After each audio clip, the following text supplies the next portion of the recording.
to guide him through the illusions. His determination and patience helped him find the true path, leading him safely to the other side. Finally, Leora brought Orion to the last challenge, the trial of the heart. To pass this trial, Orion had to confront his deepest fears and prove that his wish was driven by selflessness rather than personal gain. In a quiet glade, the air shimmered, and visions of his village's suffering appeared before him, endless storms destroying homes. Families struggling to survive. Orion faced these visions with bravery, understanding that his wish was not for his own glory, but for the well-being of his people. He embraced the challenge, his heart filled with empathy and resolve. After facing the trials, Leora took Orion back to the Whispering Willow. The tree's leaves rustled as if in approval, and a soft, glowing light began to emanate from its branches. The willow's magic had been awakened, and it was time for Orion to make his wish. Orion stepped forward and spoke with great humility. "Great Whispering Willow, I ask for your help to end the storms that plague my village and to bring peace to my people. I seek no reward for myself, only their safety and well-being." The willow's light grew brighter, and a gentle breeze carried the magic of the wish. The storms over Orion's village began to dissipate, replaced by clear skies and gentle rain. The villagers of Orion's homeland were amazed as their homes were restored and their crops began to flourish once more. With his wish granted, Orion returned to Havenwood to thank Leora and the Whispering Willow. He expressed his deepest gratitude and promised to honor the willow's magic by using his newfound prosperity to help others. Leora smiled and nodded. The Whispering Willow's magic is not just about granting wishes, but about inspiring goodness and selflessness. You have proven your worth, and your village is now a testament to the power of hope and kindness. As Orion departed, the Whispering Willow resumed its gentle whispers, sharing the tale of a noble seeker who had shown true courage and compassion.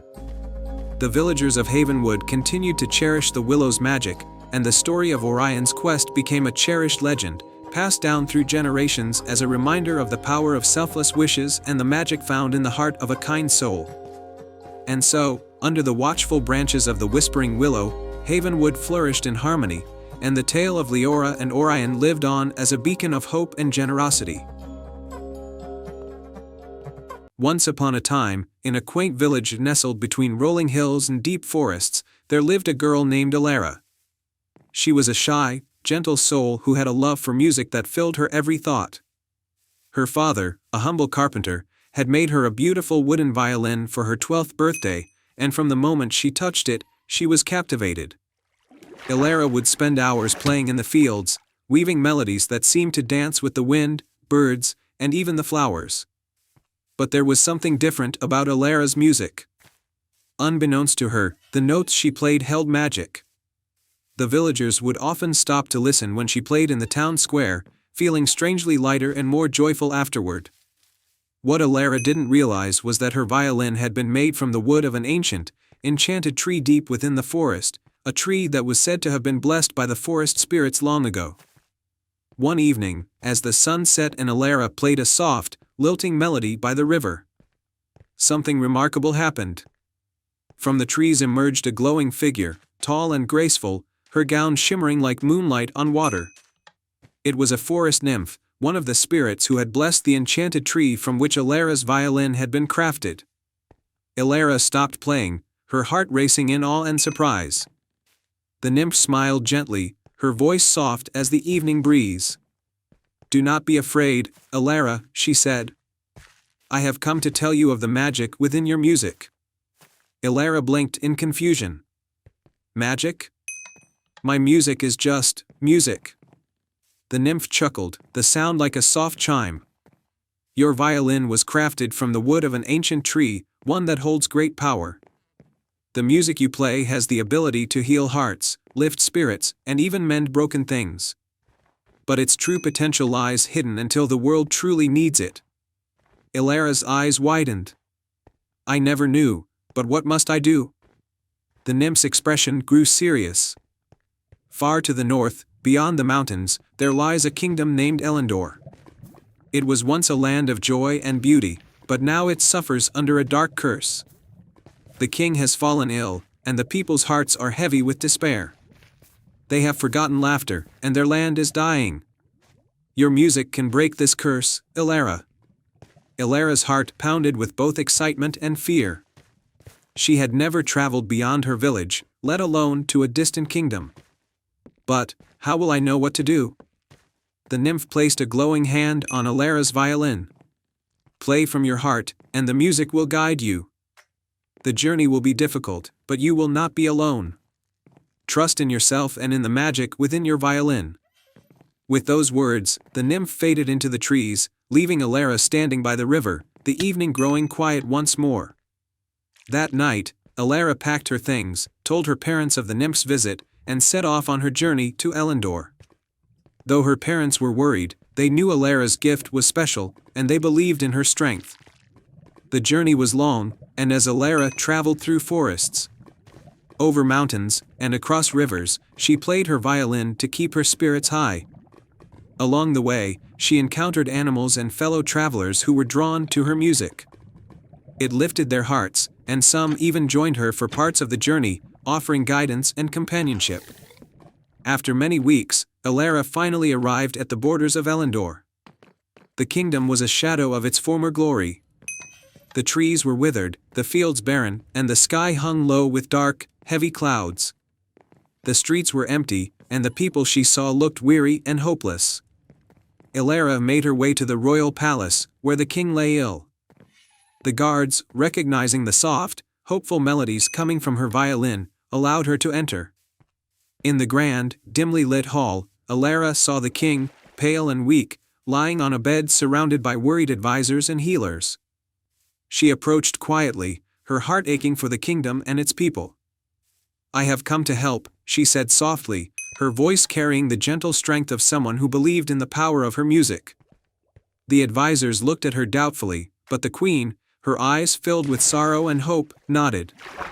"If you can break this curse, please, play for us." Ilara took a deep breath and raised her violin to her shoulder.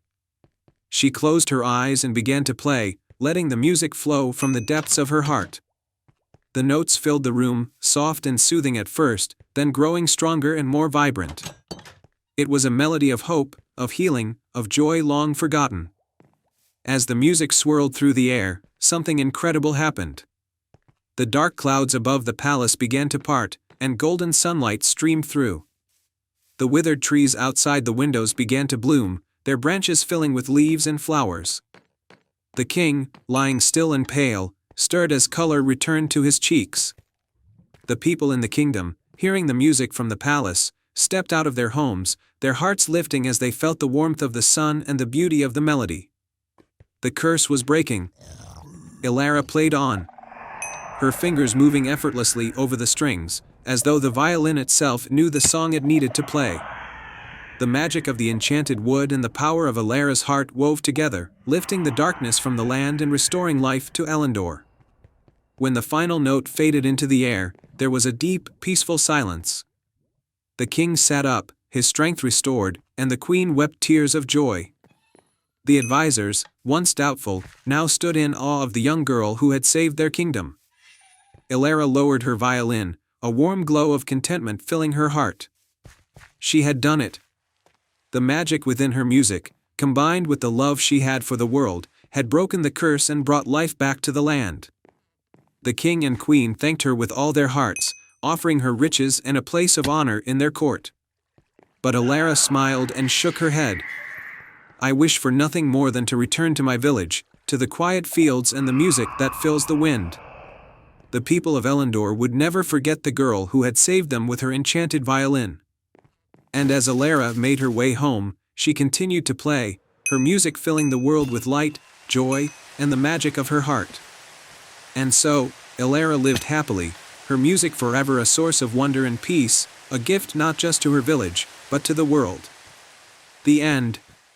Once upon a time, in a lush and vibrant kingdom called Florenwood, there was a grand palace surrounded by blooming gardens and sparkling streams.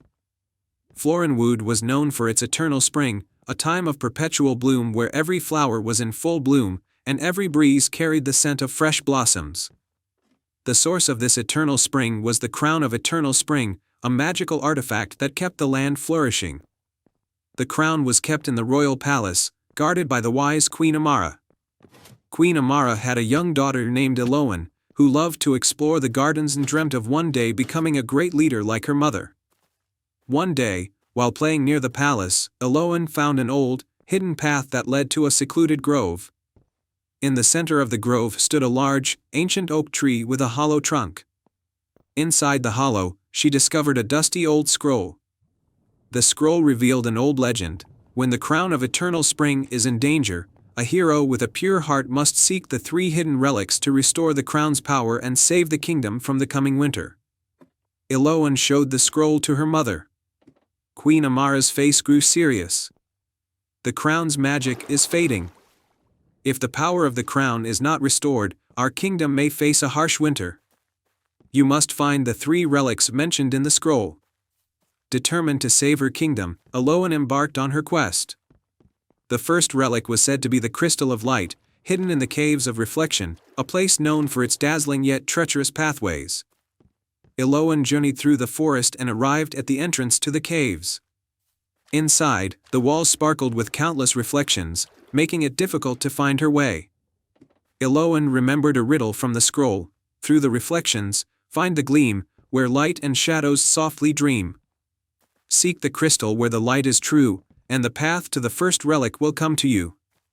As she navigated through the caves, Eloan followed the light that danced in the shadows. Finally, she found a hidden chamber where the crystal of light rested on a pedestal, glowing with a warm, radiant light.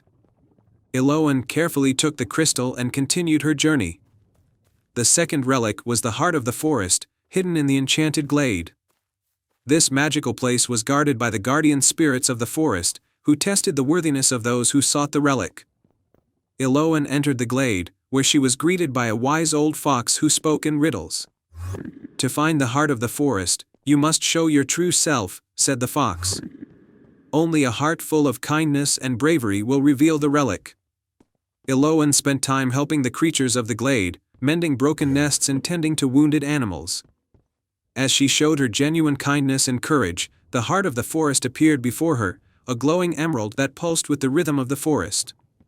With 2 relics secured, Eloan set out for the final part of her quest, the Waters of Serenity, said to be hidden in a hidden spring deep within the misty mountains. The spring was known for its healing properties and was said to hold the final relic, the Waters of Serenity. After a long and arduous journey, Eloan reached the spring. The water was crystal clear and shimmered with a calming blue light. To retrieve the Waters of Serenity, Eloan needed to answer a question posed by the spring's guardian, a majestic, ancient stag. The heart's true wish can be seen when darkness falls and the light is keen. To restore the balance, what must be done when shadows fall and the day is won? Eloan thought carefully and replied, the balance must be restored by ensuring that kindness and love remain, even when darkness threatens. The stag nodded in approval, and the Waters of Serenity appeared in a crystal vial. Eloan took the vial and began her journey back to the kingdom. As Eloan returned to Florenwood, the kingdom was indeed starting to feel the chill of impending winter.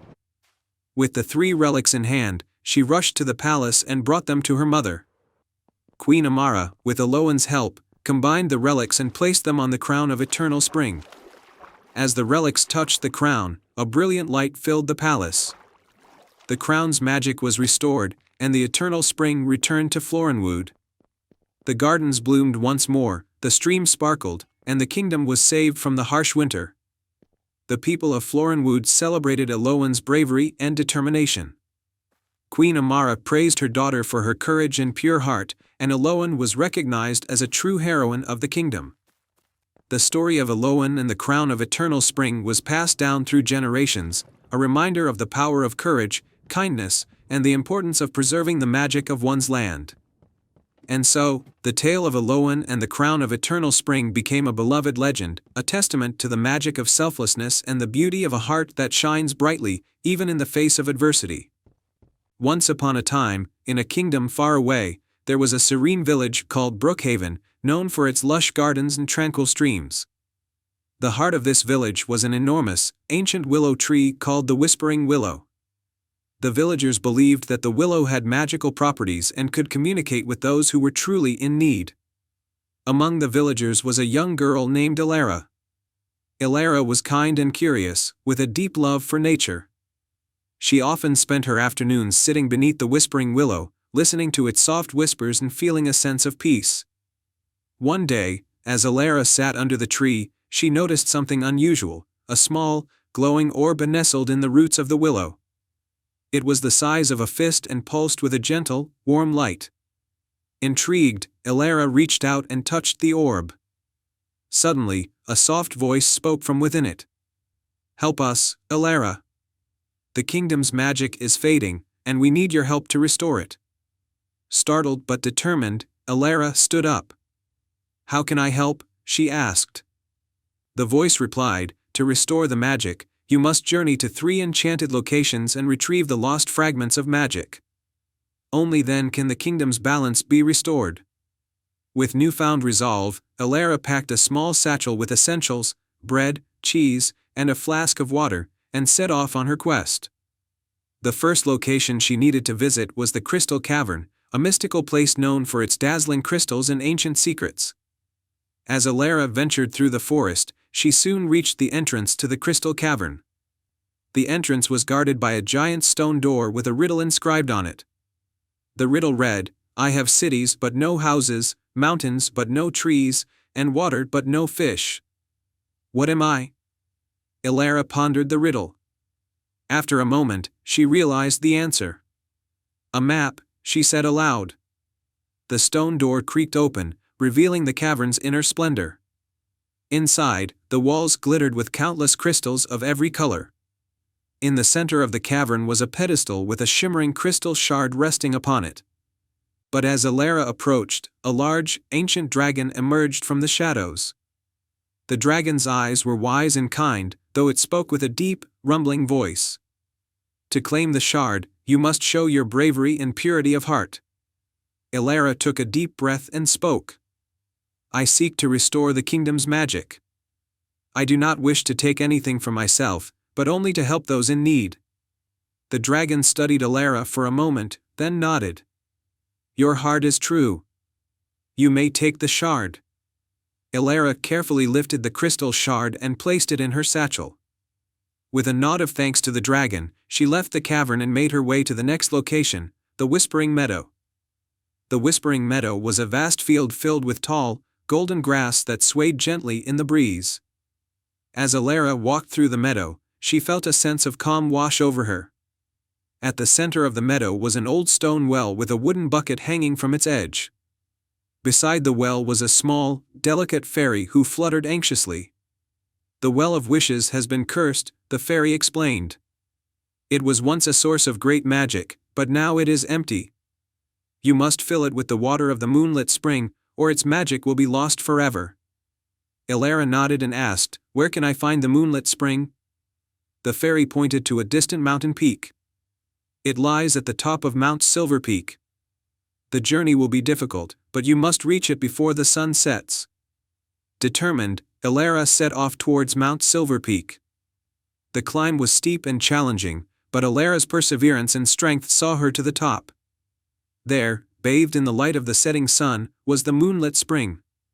Ilara filled her flask with the sparkling water from the spring and began her descent. As she reached the Whispering Meadow, the sun dipped below the horizon, casting a golden glow over the field.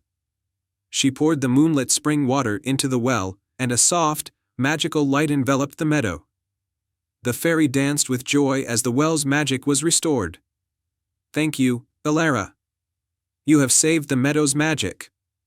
With the second fragment of magic secured, Ilara continued her journey to the final location, the Enchanted Grove.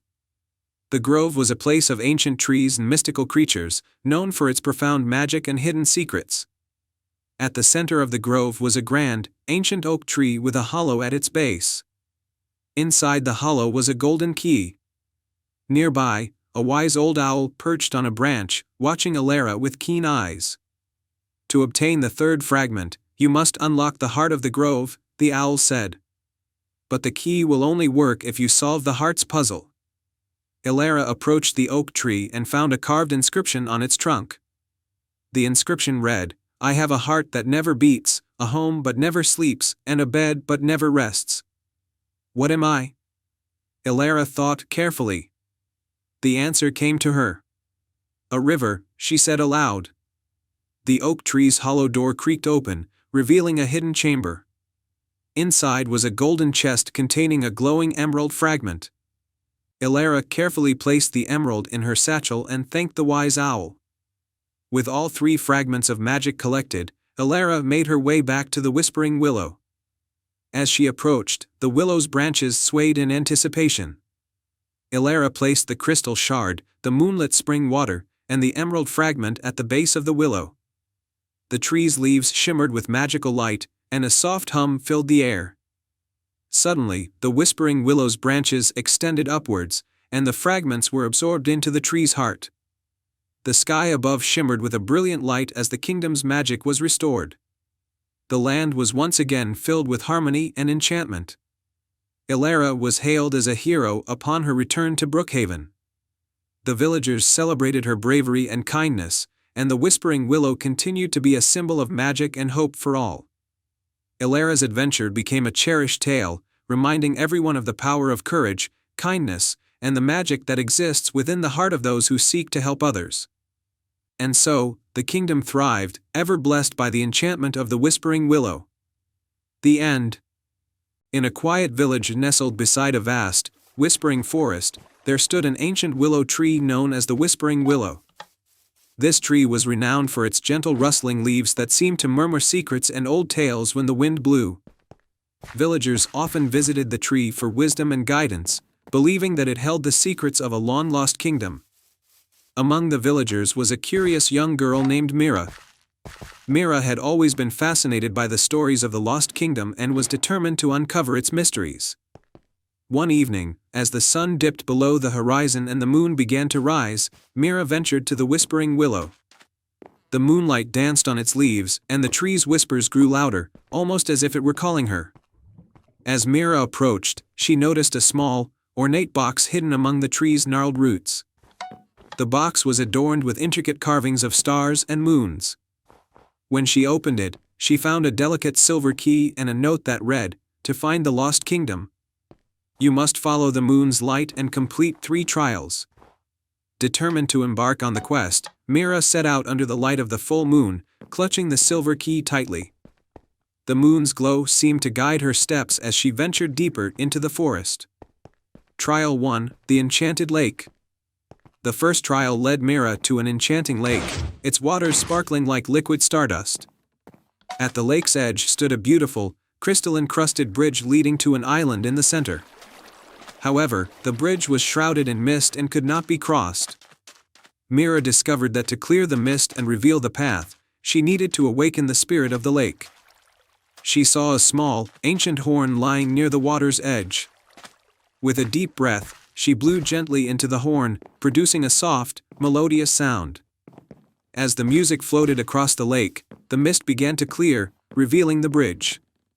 As she crossed the bridge, she noticed that the lake's waters began to shimmer more brightly, and the spirit of the lake, a graceful figure made of water and light, appeared to thank her for freeing the path. Trial 2, the Twilight Grove. The second trial took Mira to the Twilight Grove, a mystical forest where the trees glowed softly with twilight hues. The grove was beautiful but silent, and Mira sensed that something was missing. In the center of the grove stood an old, ornate tree with a hollow trunk. Inside the hollow, she found a set of crystal chimes and a small book of melodies. Mira realized that to restore the grove's magic, she needed to play the chimes with the melodies from the book. Mira carefully selected a melody and began to play the chimes. The music filled the grove, and as the notes resonated, the tree's glow intensified, and the grove was filled with the harmonious sound of the chimes. The grove came alive with a gentle, enchanting light, and the trees began to whisper joyful melodies. Trial 3, the Hidden Temple. The final trial led Mira to a hidden temple, partly concealed by vines and ancient stones. The entrance was blocked by a large stone door with a complex lock. The silver key she had found was the key to this door, but it also required a special touch to unlock. Mira examined the door closely and noticed a pattern of stars and moons that matched the carvings on the box. She carefully inserted the key into the lock and turned it slowly, aligning the symbols on the door with the key's design. As the door creaked open, Mira stepped inside. The interior of the temple was adorned with glittering mosaics and shimmering crystals. At the center of the temple was a grand throne, and upon it rested a radiant crown that glowed with a magical light. Mira approached the throne and placed the crown upon her head. As she did, the entire temple began to glow brightly, and the walls shimmered with ancient runes. The crown's magic activated a hidden mechanism, revealing a passage that led to the heart of the Lost Kingdom. Mira walked through the passage and emerged into a magnificent realm. The kingdom was a breathtaking sight. With towering spires, flowing rivers of silver, and lush gardens that sparkled with magic. The Lost Kingdom had been under a spell of slumber, waiting for someone with a pure heart and unwavering spirit to awaken it. The people of the kingdom greeted Mira with joy and gratitude. They explained that the kingdom had been hidden to protect it from a great danger long ago. Mira's bravery and kindness had restored their realm, and they welcomed her as a hero. As a token of their appreciation, the king and queen of the Lost Kingdom presented Mira with a magical pendant that would allow her to visit the kingdom whenever she wished. Mira thanked them and promised to share the story of their realm with her village. Returning to her village, Mira's heart was full of wonder and joy. She shared her incredible adventure with the villagers, and the tale of the Whispering Willow and the Lost Kingdom became a cherished legend in the village. The Whispering Willow continued to murmur its secrets and tales. And Mira's story inspired many to believe in the magic that lies hidden in the world, waiting to be discovered by those who dare to dream and explore. And so, the realm of the Lost Kingdom thrived once more, and Mira's adventure became a timeless reminder that bravery, kindness, and a pure heart can unlock the most wondrous of secrets. Once upon a time, in a quaint village nestled between rolling hills and shimmering lakes, there was a humble workshop known as the Starry Forge. The Starry Forge was famous for crafting magical items that shimmered with the light of the stars. The master of the workshop was an elderly, wise man named Master Orion, known throughout the land as the greatest starcatcher. Master Orion had a unique talent for capturing the light of falling stars and turning it into beautiful, magical objects. His creations brought joy and wonder to everyone who saw them. However, Master Orion was growing old and needed an apprentice to carry on his legacy. In the village lived a young girl named Elara, who dreamed of becoming a starcatcher like Master Orion. Elara loved to gaze at the night sky, mesmerized by the twinkling stars and the mysteries they held. Every evening, she would sit by her window, hoping to see a falling star and wishing for the chance to learn from Master Orion. One clear night, as Elara was watching the stars, she saw a brilliant, golden star streak across the sky and land somewhere beyond the hills. Excited by the sight, she decided to follow it, hoping it might lead her to Master Orion's workshop. Elara ventured into the forest and climbed over hills until she reached the Starry Forge. She knocked on the door, and Master Orion answered, surprised to see the young girl standing before him. "Good evening, Master Orion," Elara said with determination. "I saw a falling star and followed it here. I wish to become your apprentice and learn the art of starcatching." Master Orion looked at Elara with kind, twinkling eyes. "The path of a starcatcher is not easy, young one," he said. "It requires patience, skill, and a pure heart. But if you are truly dedicated, I will give you a chance. Follow me." Master Orion led Elara into the workshop, filled with the soft glow of stardust and the delicate hum of magical energy. He explained that starcatching involved capturing the light of falling stars before it faded away, and then using that light to create magical items. "Tonight," Master Orion said, "we will embark on a special task. The Star Festival is approaching, and we need to create a masterpiece for the event. But first, you must prove your worth by completing 3 trials." Elara agreed eagerly, ready to take on the challenge. The first trial was to capture the light of a falling star. Master Orion handed Elara a small, enchanted net and instructed her to stand on the highest hill, where the stars were most visible. As Elara waited, she saw the sky light up with the streak of a falling star. With quick reflexes, she threw the enchanted net and caught the star's light before it could fade. Master Orion was impressed by her skill. "You have succeeded in the first trial," he said. "The second trial is to blend the star's light with a rare moonstone to create a magical essence. The moonstone can only be found in the moonlit grove, deep within the forest." Elara set off towards the moonlit grove, guided by the soft light of the moon. The grove was filled with shimmering moonstones, each glowing with a soft, blue light. She carefully selected the most radiant moonstone and returned to the starry forge. Master Orion watched as Elara mixed the star's light with the moonstone. The result was a beautiful, glowing essence that sparkled with the combined brilliance of the star and moon. "You have completed the second trial," Master Orion said. "The final trial is to use this essence to create a magical item that embodies the light of the stars and the moon. This item will be the centerpiece of the Star Festival." Elara worked tirelessly, using the magical essence to craft a delicate pendant in the shape of a star. The pendant shimmered with a mesmerizing light that seemed to dance and swirl with every movement. When the Star Festival arrived, the village gathered to see the magical creations displayed at the Starry Forge. Elara's pendant was the highlight of the event, its light enchanting everyone who saw it. Master Orion proudly announced, "This is Elara's creation, and it represents the beauty and magic of the stars and the moon. She has proven herself to be a true starcatcher." The villagers applauded, and Elara's heart swelled with pride and joy. She had fulfilled her dream and earned her place as Master Orion's apprentice. The Starry Forge continued to create magical items, with Elara and Master Orion working together to bring wonder and light to the world. And so, the village of Elderglen thrived under the glow of the stars, and Elara's story became a cherished legend, a reminder that with dedication, courage, and a pure heart, dreams can come true, and magic can be found in the most unexpected places. And they all lived happily ever after. The end. Once upon a time, in the enchanting kingdom of Sarendel, nestled between emerald hills and sparkling lakes, there was a quaint village named Fernwood. The village was renowned for its breathtaking gardens and the sweet melodies of its birds, particularly the starling known as Twyla. Twyla had a magical song that could bring peace and joy to anyone who heard it. However, one day, a dark cloud of sadness swept over Fernwood. The villagers discovered that Twyla had gone missing. Without her song, the gardens wilted, and the once vibrant village fell into despair. The heartbroken villagers feared that without Twyla, their beloved village would never return to its former glory. Among the villagers was a brave and kind-hearted girl named Lila. Lila had grown up with Twyla's songs and knew how much the starling meant to everyone. Determined to find Twyla and restore happiness to Fernwood, Lila set off on a quest to search for the missing bird. Guided by a small, shimmering pendant Twyla had once gifted her, Lila ventured into the Whispering Woods, where it was rumored that magical creatures roamed.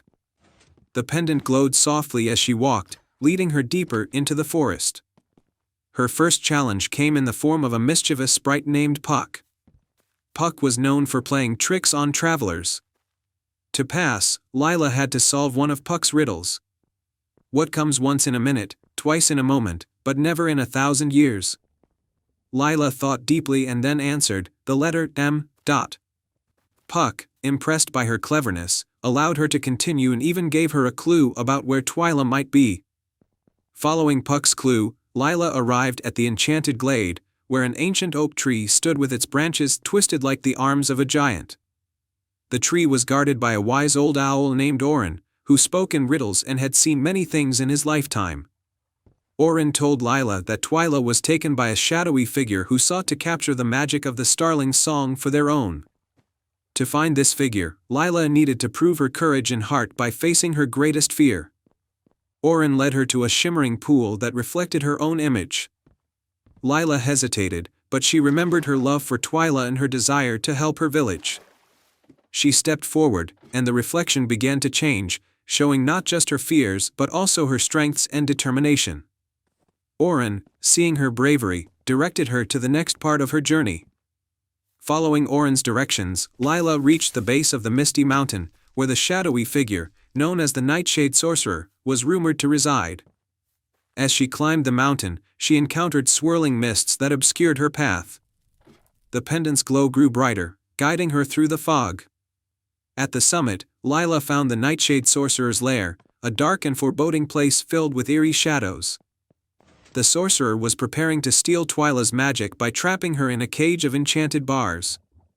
Summoning all her courage, Lila confronted the sorcerer. "Why do you seek to capture Twyla's song?" she asked.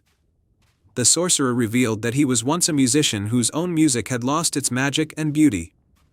He believed that by taking Twyla's song, he could restore his own lost talents. Lila spoke from the heart, sharing stories of how Twyla's song had brought joy and healing to Fernwood. She offered a different solution. Instead of taking what belongs to others, find a way to discover the magic within yourself. True beauty comes from sharing and creating, not from taking. The sorcerer was moved by Lila's words. He realized that his quest for Twyla's magic was misguided and that he needed to find his own path to rediscover his love for music. With a wave of his hand, he released Twyla from the cage and allowed Lila to take her back. Twyla, overjoyed to be reunited with her friend, began to sing a melody so beautiful that it brought light and warmth back to the mountain. The sorcerer, inspired by the song, promised to seek a new way to find his own musical magic. Lila and Twyla returned to Fernwood as heroes.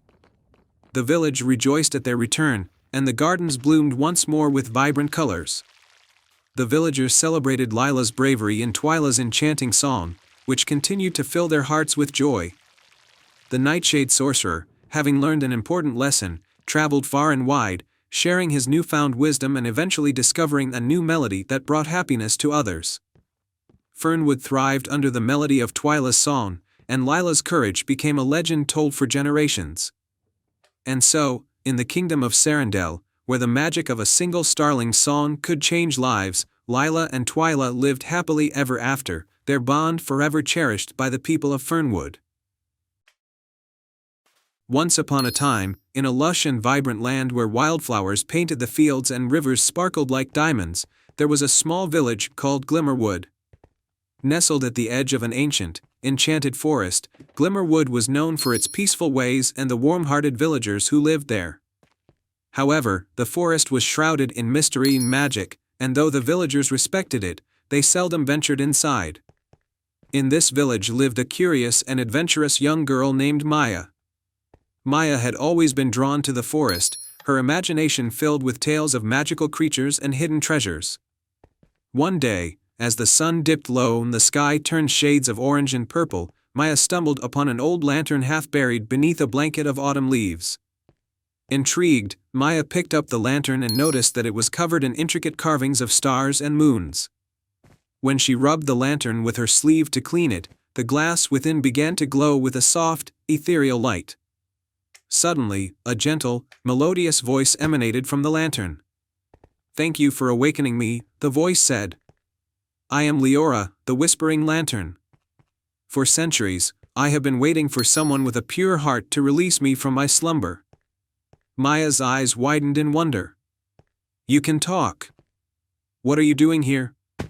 "I was enchanted long ago," Leora explained, "to guide someone with true courage and kindness. My light has the power to reveal the unseen and help find what has been lost." Maya's heart leaped. She had always wanted to explore the enchanted forest and learn its secrets. "Can you help me explore the forest?" she asked eagerly. Leora's light brightened with excitement. "Of course. Follow my glow, and I will lead you to wonders and mysteries hidden deep within." With the lantern lighting the way, Maya ventured into the forest. The trees whispered ancient secrets as they walked, their leaves rustling with a language known only to the enchanted. The path twisted and turned, but Leora's light was a steady guide, illuminating hidden paths and gentle streams. After a while, they arrived at a grove surrounded by towering oak trees. In the center of the grove stood an ancient, crumbling stone archway covered in ivy. Beyond the archway, a golden light shimmered, but Maya could not see what lay beyond. "This is the entrance to the heart of the forest," Leora said. It is said that the heart holds the source of the forest's magic, but it has been lost for many years. We must enter and find it. With Leora's light casting a warm glow, Maya stepped through the archway.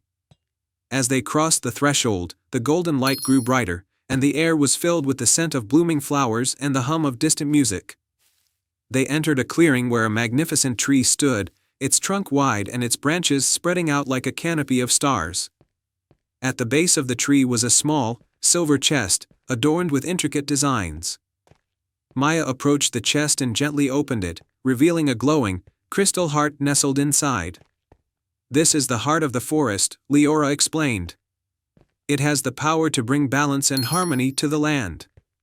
It was hidden away to protect it from those who might misuse its magic." As Maya held the crystal heart, she felt a surge of warmth and energy. The forest seemed to come alive around her, with flowers blooming and the trees swaying in a joyous dance. Suddenly, a shadowy figure appeared from the edge of the clearing. It was a dark sorcerer who had long sought to control the heart's magic for his own gain. "Hand over the heart," the sorcerer demanded, his voice filled with menace. Maya's heart raced, but she stood firm. "The heart belongs to the forest and its people. We will not let you take it." Leora's light blazed with renewed strength. "We will protect the heart with all our might."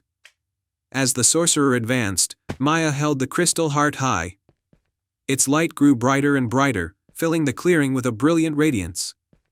The sorcerer was overwhelmed by the light and, with a cry of frustration, was banished from the forest forever. With the sorcerer gone, the heart of the forest pulsed with a steady, calming glow. The trees and flowers seemed to sing in celebration.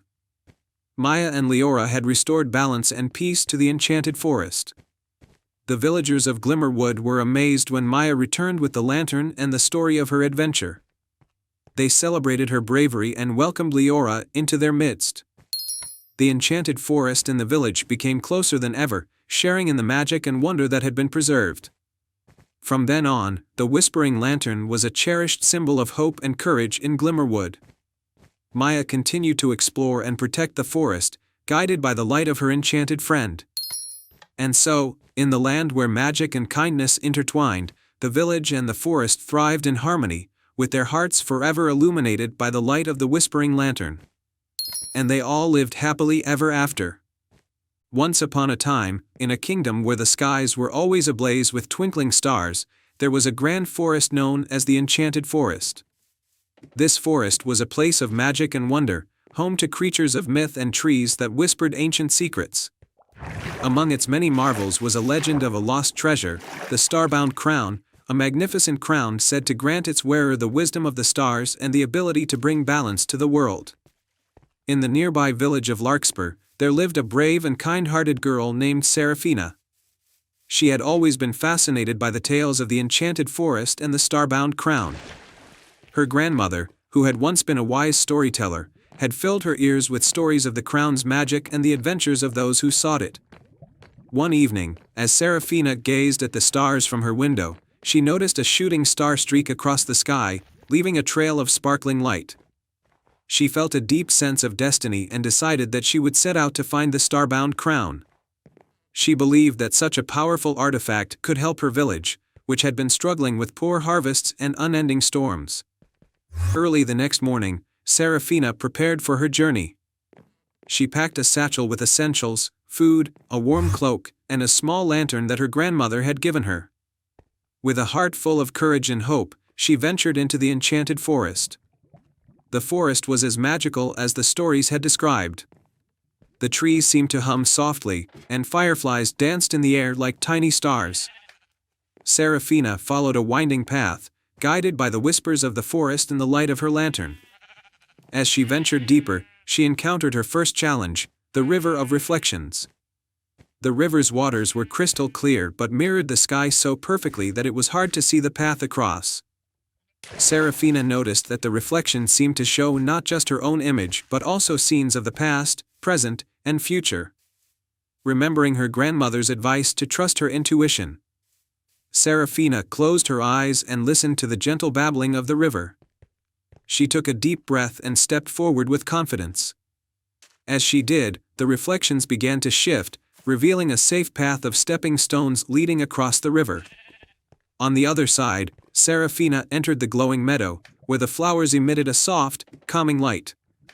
However, she soon realized that the meadow was home to mischievous pixies who delighted in confusing travelers. The pixies began to play tricks on her, creating illusions and false paths. To outsmart the pixies, Seraphina used her lantern's light to illuminate the true path.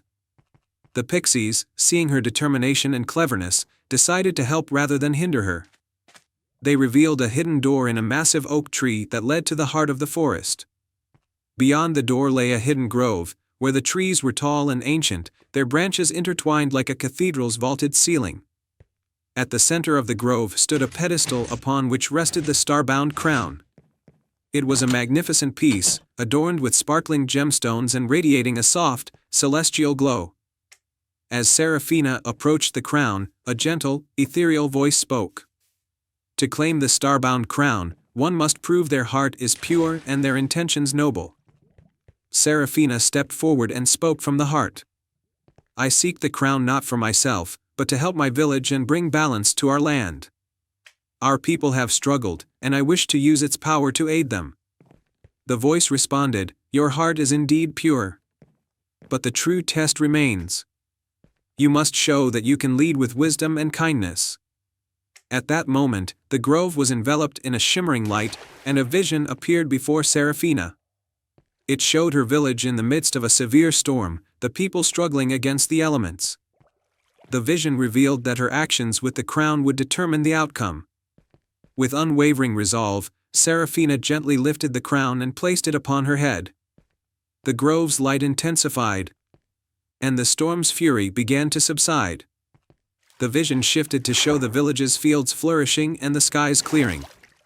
The grove's light faded, and the crown's magic was bestowed upon Seraphina. The star-bound crown was not just a symbol of power but a beacon of wisdom and hope. Seraphina thanked the enchanted forest for its guidance and began her journey back to her village. Upon her return, Seraphina used the crown's wisdom to guide her people. She helped them implement new farming techniques that improved their harvests and shared knowledge that brought harmony to the land. The village prospered, and the once unending storms became a distant memory. Seraphina's bravery and the magic of the star-bound crown were celebrated for generations. Her tale became a beloved legend in Larkspur, a reminder that true power lies not in magical artifacts but in the strength of a heart determined to make a difference. And so, the enchanted forest remained a place of wonder and magic, its secrets safe with those who proved themselves worthy. The stars continued to shine brightly in the sky, a guiding light for those who, like Seraphina, dared to dream and seek their destiny. The golden feather and the wise owl. Once upon a time, in a peaceful village nestled in the heart of a vast and beautiful valley, there lived a young girl named Lyra. Lyra was known throughout the village for her kind heart and gentle spirit. She loved to wander through the meadows and forests that surrounded her home, always eager to discover new wonders of nature. One day, as Lyra was exploring a particularly dense part of the forest, she came across something extraordinary, a single golden feather, glimmering in the sunlight that filtered through the trees. It was unlike any feather she had ever seen, and she knew at once that it was magical. She picked it up carefully, feeling warmth and a strange sense of peace wash over her as she held it. Lyra decided to take the feather to her grandmother, who was the wisest person in the village. Her grandmother had told her many stories of the magical creatures that lived in the forest, and Lyra was certain that the golden feather must belong to one of them. When Lyra showed her grandmother the feather, the old woman's eyes widened in surprise. "This is the feather of Oriole, the golden owl," her grandmother explained. Oriole is a guardian of the forest, a creature of immense wisdom and power. It is said that whoever possesses one of Oriole's feathers can make a single wish, a wish that will surely come true. Lyra's heart raced with excitement. A wish? She could wish for anything she wanted. But as she thought about it, she realized that she didn't want to waste the wish on something selfish. She wanted to do something that would help others. She decided to visit the great oak tree where Oriole was said to reside. If she could speak to the golden owl, perhaps she could learn more about how best to use the wish. The journey to the great oak tree was not easy. The path was long and winding, and Lyra had to cross a wide river, climb steep hills, and navigate through thick underbrush. But Lyra was determined, and the golden feather seemed to guide her, always pointing her in the right direction.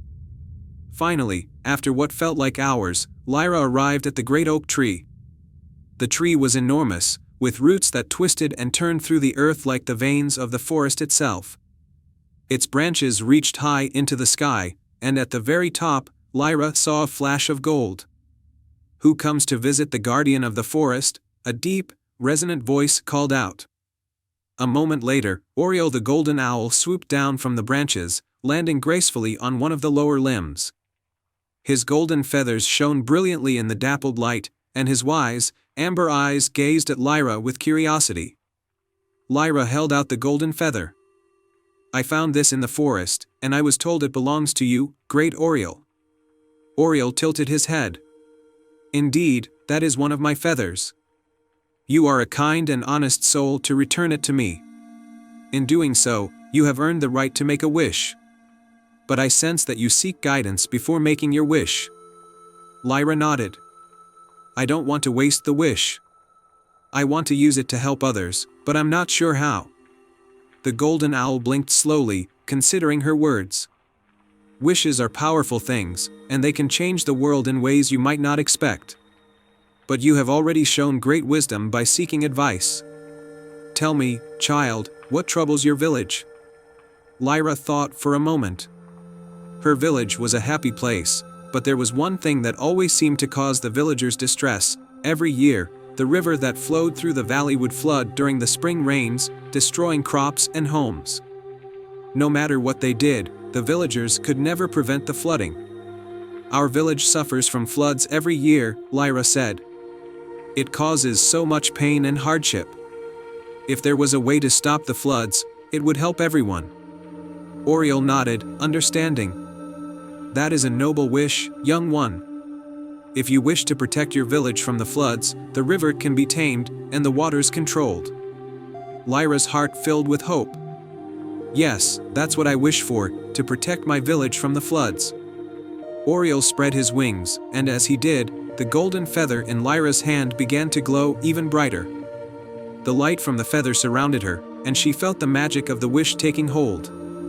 When the light faded, the feather was gone, and Oriole smiled kindly at her. "Your wish has been granted, Lyra," the owl said. "The river will no longer flood your village. Instead, it will bring prosperity, nourishing your crops and ensuring that your village thrives. Go now, and see the fruits of your wish." Lyra thanked Oriole and hurried back to her village, eager to see if the wish had come true. As she neared the river, she noticed that the water flowed calmly, even though the spring rains had already begun. The riverbanks were strong and secure, and the fields that had once been destroyed by floods were green and lush. The villagers were amazed at the change, and when they learned of Lyra's wish and her encounter with Oriole, they were filled with gratitude. Lyra's wish had not only saved their village but had also brought them closer together, as they realized the importance of caring for one another and their home. From that day forward, the village prospered, and Lyra was celebrated as a hero. But she never sought praise or reward, for she knew that the true magic lay in the kindness and selflessness that had guided her wish. And so, Lyra lived a long and happy life, always guided by the wisdom of the golden owl and the warmth of the golden feather. And they all lived happily ever after. I hope you enjoyed this fairy tale. Once upon a time, in a land where the trees whispered secrets and the rivers danced with moonlight, there was a small village named Eldergrove. This village was known for its lush forests, where every tree had a story and every creature had a psalm. But most enchanting of all was the Whispering Forest, a magical woodland that no one had dared to enter for centuries. The Whispering Forest was said to be home to ancient magic and guarded by a wise and mysterious guardian named Eldon.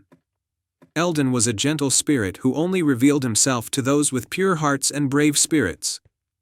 The villagers had always lived in harmony with the forest, but they had never ventured into its depths, respecting the old tales that spoke of its magic and mystery. In the village of Eldergrove lived a curious and kind-hearted girl named Lyra. Lyra was known for her love of nature and her desire to help others. She had heard countless stories about the Whispering Forest and had always dreamed of exploring it. The forest had always fascinated her, especially because her grandmother had once told her about a hidden treasure within it that could heal any illness. One day, Lyra's grandmother fell ill with a mysterious ailment that no doctor could cure. Desperate to help her, Lyra remembered the old stories and decided that she must find the hidden treasure in the Whispering Forest to save her grandmother. With a heart full of hope and determination, Lyra prepared for her journey. She packed a small bag with essentials, a map, some food, and a special locket her grandmother had given her. The locket was said to hold the power of protection and was enchanted with a touch of the forest's magic. As the sun set and the moon rose high, casting a silvery glow over the land, Lyra ventured towards the edge of the Whispering Forest.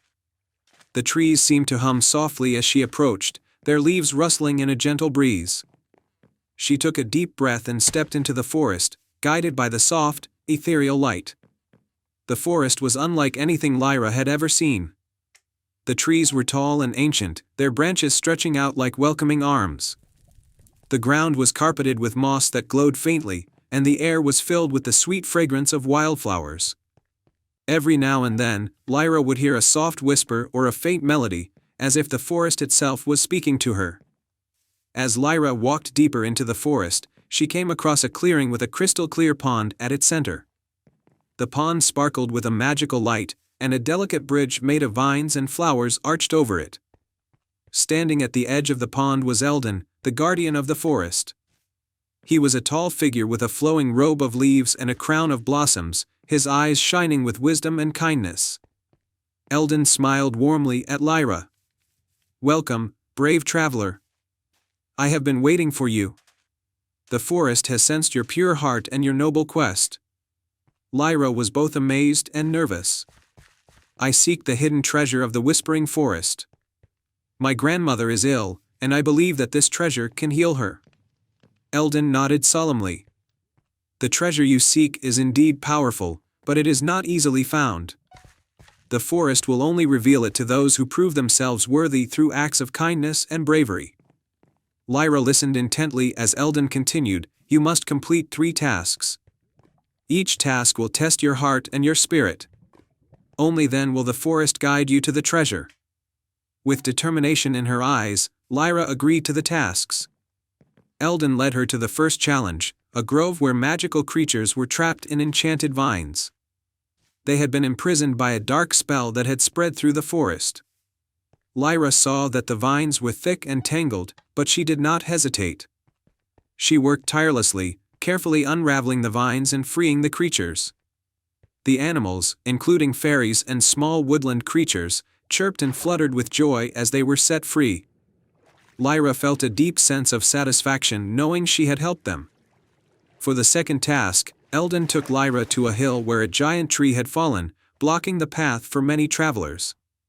The tree was enormous, and Lyra knew it would be a great challenge to move it. With Eldon's guidance, she used all her strength and creativity, using ropes and branches to slowly and carefully clear the path.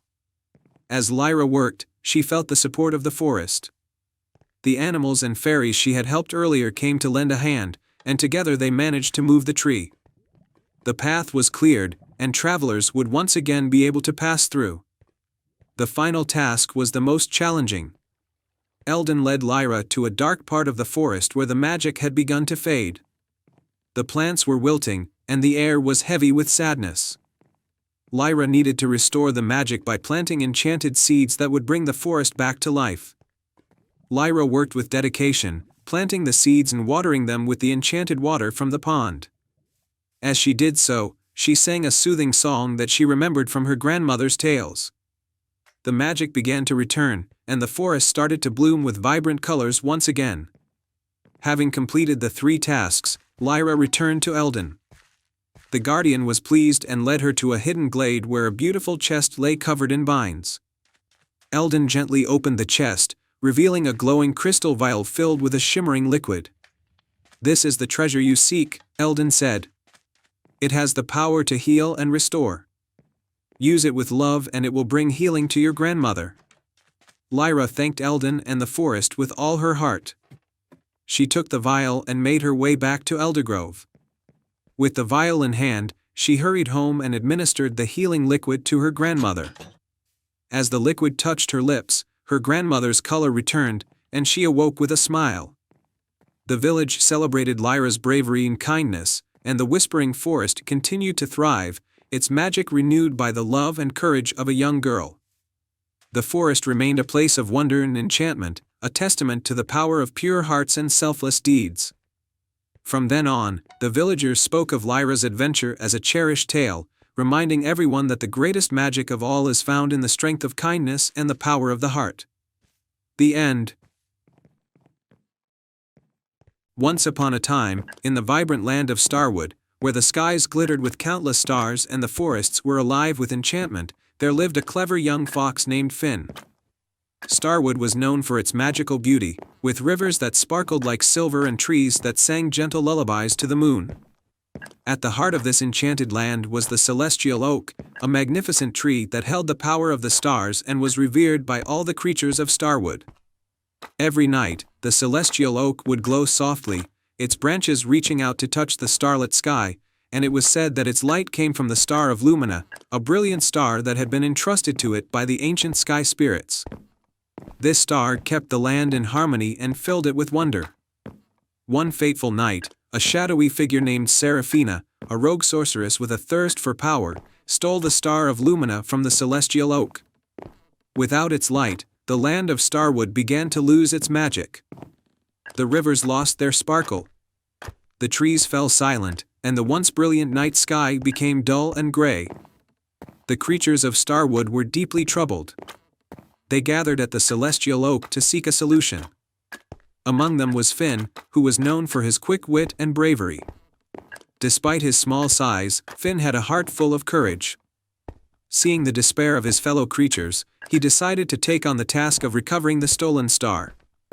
The wise old owl, Elder Barnaby, approached Finn and said, "Young Finn, the journey to reclaim the Star of Lumina will be fraught with danger. You must travel to the Forbidden Mountain where Seraphina has hidden the star. To succeed, you will need to overcome 3 great challenges: the Labyrinth of Echoes, the River of Shadows, and the Tower of Illusions." With a determined nod, Finn set off on his journey. His first challenge was the Labyrinth of Echoes, a maze of twisting paths and mirror-like walls. The labyrinth was designed to confuse and disorient travelers with endless echoes and false paths. Finn used his sharp senses and memory to navigate through the maze. He noticed that the echoes of his footsteps revealed clues about the correct path. By listening carefully and following the sounds, he made his way to the exit. Beyond the labyrinth, Finn arrived at the River of Shadows. The river was filled with dark, swirling waters and was guarded by shadowy figures that whispered fears and doubts into the minds of those who approached. Finn felt a chill, but he remembered the courage he had mustered before. He summoned his inner strength and used a magical leaf he had found in the labyrinth to part the shadows and reveal a hidden bridge. Crossing the bridge, Finn continued his journey with renewed hope. The final challenge was the Tower of Illusions, a tall, eerie structure that seemed to reach up to the clouds. The tower was filled with illusions that played tricks on the eyes and mind, making it difficult to discern reality from deception. Inside, Finn encountered illusions of his greatest fears and doubts. But he focused on his mission and relied on his bravery. He climbed the tower, facing each illusion with a clear mind and heart. At the top of the tower, Finn found Seraphina in a dark chamber, holding the Star of Lumina in her hands. The sorceress was surrounded by dark magic, and the air crackled with her power. Finn knew he had to act quickly. He used his agility and cunning to dodge Seraphina's spells and, with a burst of bravery, snatched the star from her grasp. Seraphina, taken by surprise, tried to use her magic to stop Finn, but the stolen star's power was too strong. The star's light grew brighter, overpowering the dark magic surrounding the sorceress. The chamber was illuminated with a brilliant, warm light, and Seraphina was forced to retreat, vanishing into the shadows. With the Star of Lumina in his possession, Finn hurried back to Starwood. As he approached the Celestial Oak, the star's light began to restore the land's magic. The river sparkled once more, the trees sang their lullabies. And the night sky regained its brilliance. The creatures of Starwood rejoiced at Finn's return, and the celestial oak glowed with renewed radiance. Elder Barnaby and the other creatures celebrated Finn's bravery and quick thinking. The Star of Lumina was returned to its rightful place, and the land of Starwood was once again a place of wonder and enchantment. Finn was honored with a grand celebration, and his story of bravery was told throughout the land. He was known not only as a clever fox but also as a hero who saved the magic of Starwood. The young fox continued to explore and enjoy the wonders of his home, knowing that even the smallest of creatures could make a big difference. And so, in the heart of Starwood, where magic and wonder thrived, Finn lived happily ever after, his courage and heart shining as brightly as the Star of Lumina. The end. Once upon a time, in a kingdom nestled between towering mountains and deep forests, there was a village where no flowers bloomed. The land was cursed. No matter how hard the villagers tried to cultivate their gardens, every seed they planted withered away. The villagers spoke of an ancient spell cast upon the land, a spell that no one had the power to break. In this village lived a young girl named Elara. Though the fields were barren and the gardens lifeless, she dreamed of a world filled with vibrant flowers and lush greenery. Her late mother had been a talented gardener, and Elara had inherited her love for plants. She longed to see the land bloom again. One night, when the moon hung high in the sky and bathed the village in a soft, silver glow, Elara decided to venture into the forest. She had heard stories of a hidden garden deep within the woods, a garden that only revealed itself on the night of the full moon. It was said that the garden held the key to lifting the curse, but no one had ever found it. With nothing to lose, Elara set off on her journey. The forest was dark and filled with shadows, but the light of the full moon guided her path. She walked for what seemed like hours, her heart pounding with anticipation and a touch of fear. Just when she thought she might never find it, the trees parted, and before her stood a gate made of twisted vines and glowing flowers. It was the moonlit garden. Elara stepped through the gate, and what she saw took her breath away. The garden was filled with flowers unlike any she had ever seen, glimmering silver petals, glowing blossoms, and shimmering leaves that sparkled like stars. The air was thick with the scent of magic and mystery, and the moonlight danced across the garden in waves. At the center of the garden was a large stone fountain, and at its base sat an old woman, her silver hair flowing like water and her eyes bright like the stars above. She smiled as Elara approached. "I have been waiting for you, child," the woman said in a voice as soft as the wind. "You seek the secret of the moonlit garden, do you not?"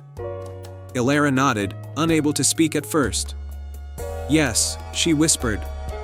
"I want to lift the curse on our land. I want flowers to bloom again." The old woman studied her for a moment, then gestured for Elara to sit beside her at the fountain's edge. "The curse that has plagued your village is ancient, but it is not unbreakable," she explained. "It was cast by a jealous sorcerer long ago, one who sought to keep the beauty of the flowers for himself. He trapped the magic of the land within this garden, allowing only those with a pure heart to find it." Elara's eyes widened. "Then there is a way to free the magic?" The woman nodded. "There is. But it is not without its price." Elara frowned. "What must I do?" The old woman reached into the fountain and pulled out a single, glowing seed. It pulsed with a soft light, as if alive. "This is the seed of the moon," she said. "It holds the magic of the garden. If you plant it in the heart of your village and care for it with love, the land will bloom once more. But there is a cost. Once the seed blooms, the garden you see here will disappear forever. Its magic will return to the land, but this place will be lost." Elara looked around at the beautiful garden. It was a place of wonder, a place she could easily spend the rest of her life tending to and caring for. But then she thought of her village, of the barren fields and the people who had lost hope. She knew what she had to do. "I will plant the seed," she said with determination. "The village needs the magic more than I need this garden." The old woman smiled, her eyes twinkling with pride. "You have chosen wisely, child. With that, she handed Elara the glowing seed. Take care of it, and remember, the magic of the land is not just in the flowers but in the love and care you give them. Elara took the seed carefully in her hands, feeling its warmth and power. She thanked the old woman and made her way back through the forest, the moonlight guiding her once again. When she returned to the village, the sun was just beginning to rise, casting a golden glow over the quiet houses. Elara went to the center of the village, where a dry, cracked patch of earth lay. She knelt down and planted the seed of the moon, covering it gently with soil. For days, Elara tended to the seed, watering it, speaking to it, and nourishing it with all the love she could give. The villagers watched curiously, but none believed the barren land would ever bloom again. But on the night of the next full moon, something miraculous happened. The ground where Elara had planted the seed began to glow softly, and a tiny sprout pushed its way through the soil. As the moonlight bathed the village, the sprout grew taller and taller until it blossomed into a magnificent flower, its petals shining with the light of 100 stars. And then, as if the flower's bloom had awakened the land itself, the fields and gardens of the village began to burst with life. Flowers of every color bloomed where there had once been only dry earth.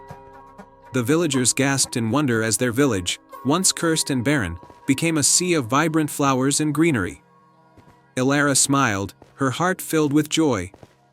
But as she looked up at the sky, she knew what had happened. The moonlit garden had disappeared, its magic now flowing through the land. The old woman's words echoed in her mind, the magic of the land is not just in the flowers but in the love and care you give them. From that day forward, the village thrived. The gardens were always in bloom, and the people worked together to keep the land alive and healthy. Elara became known as the Flower Keeper, the one who had brought the magic back to the land. And though the moonlit garden was gone, its magic lived on in every petal, every leaf, and every blade of grass.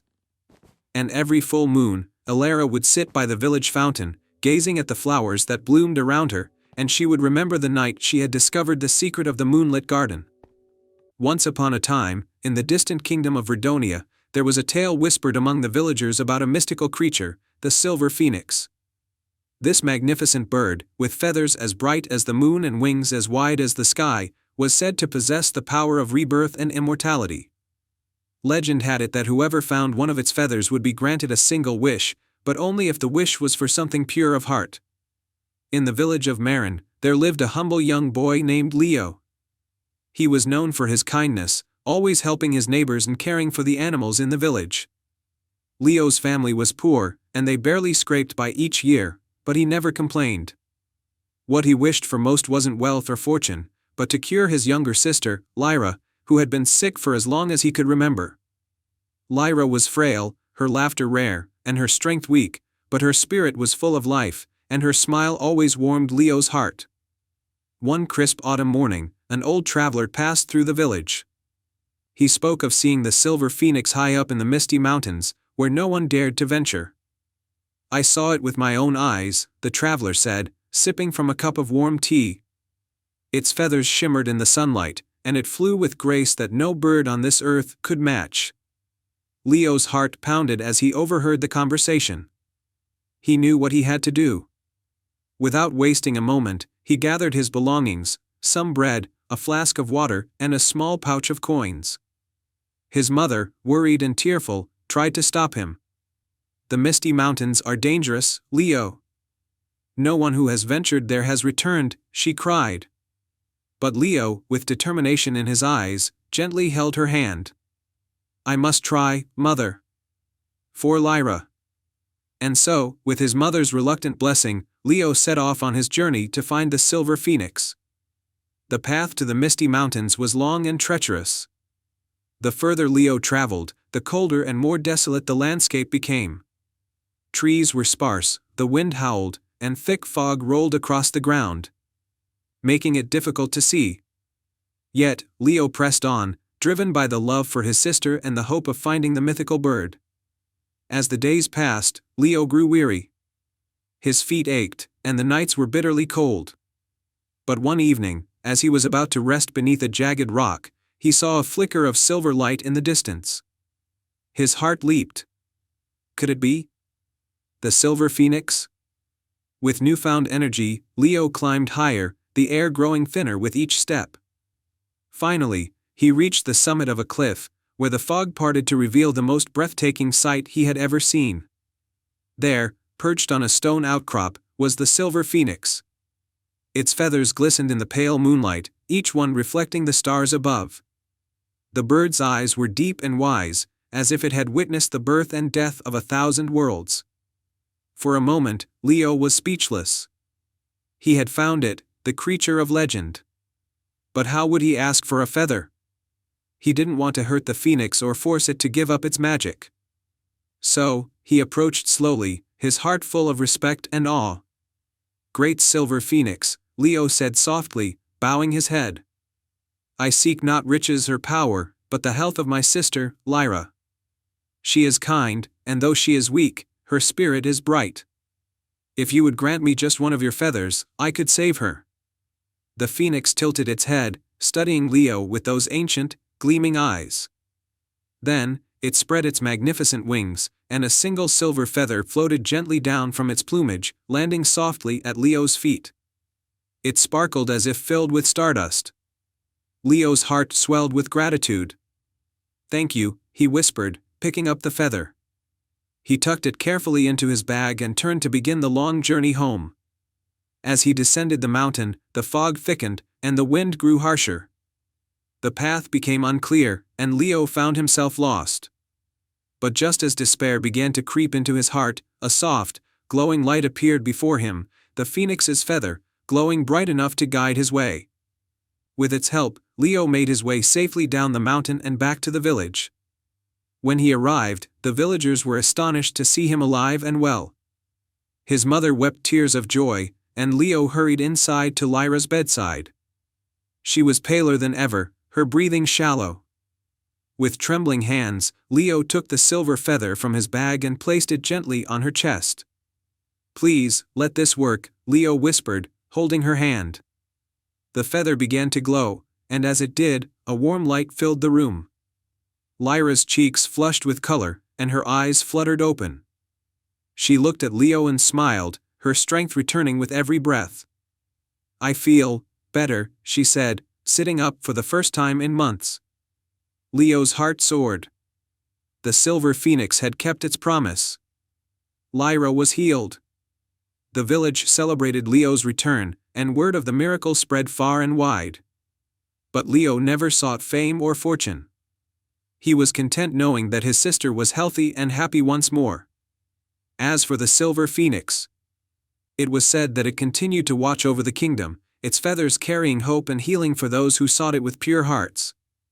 And so, Leo and Lyra lived happily ever after, their bond stronger than ever, knowing that love and kindness were the true magic that kept the world turning.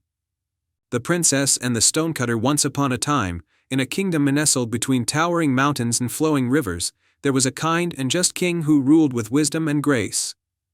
The king had a beautiful daughter named Princess Isla, who was loved by all for her gentle heart and adventurous spirit.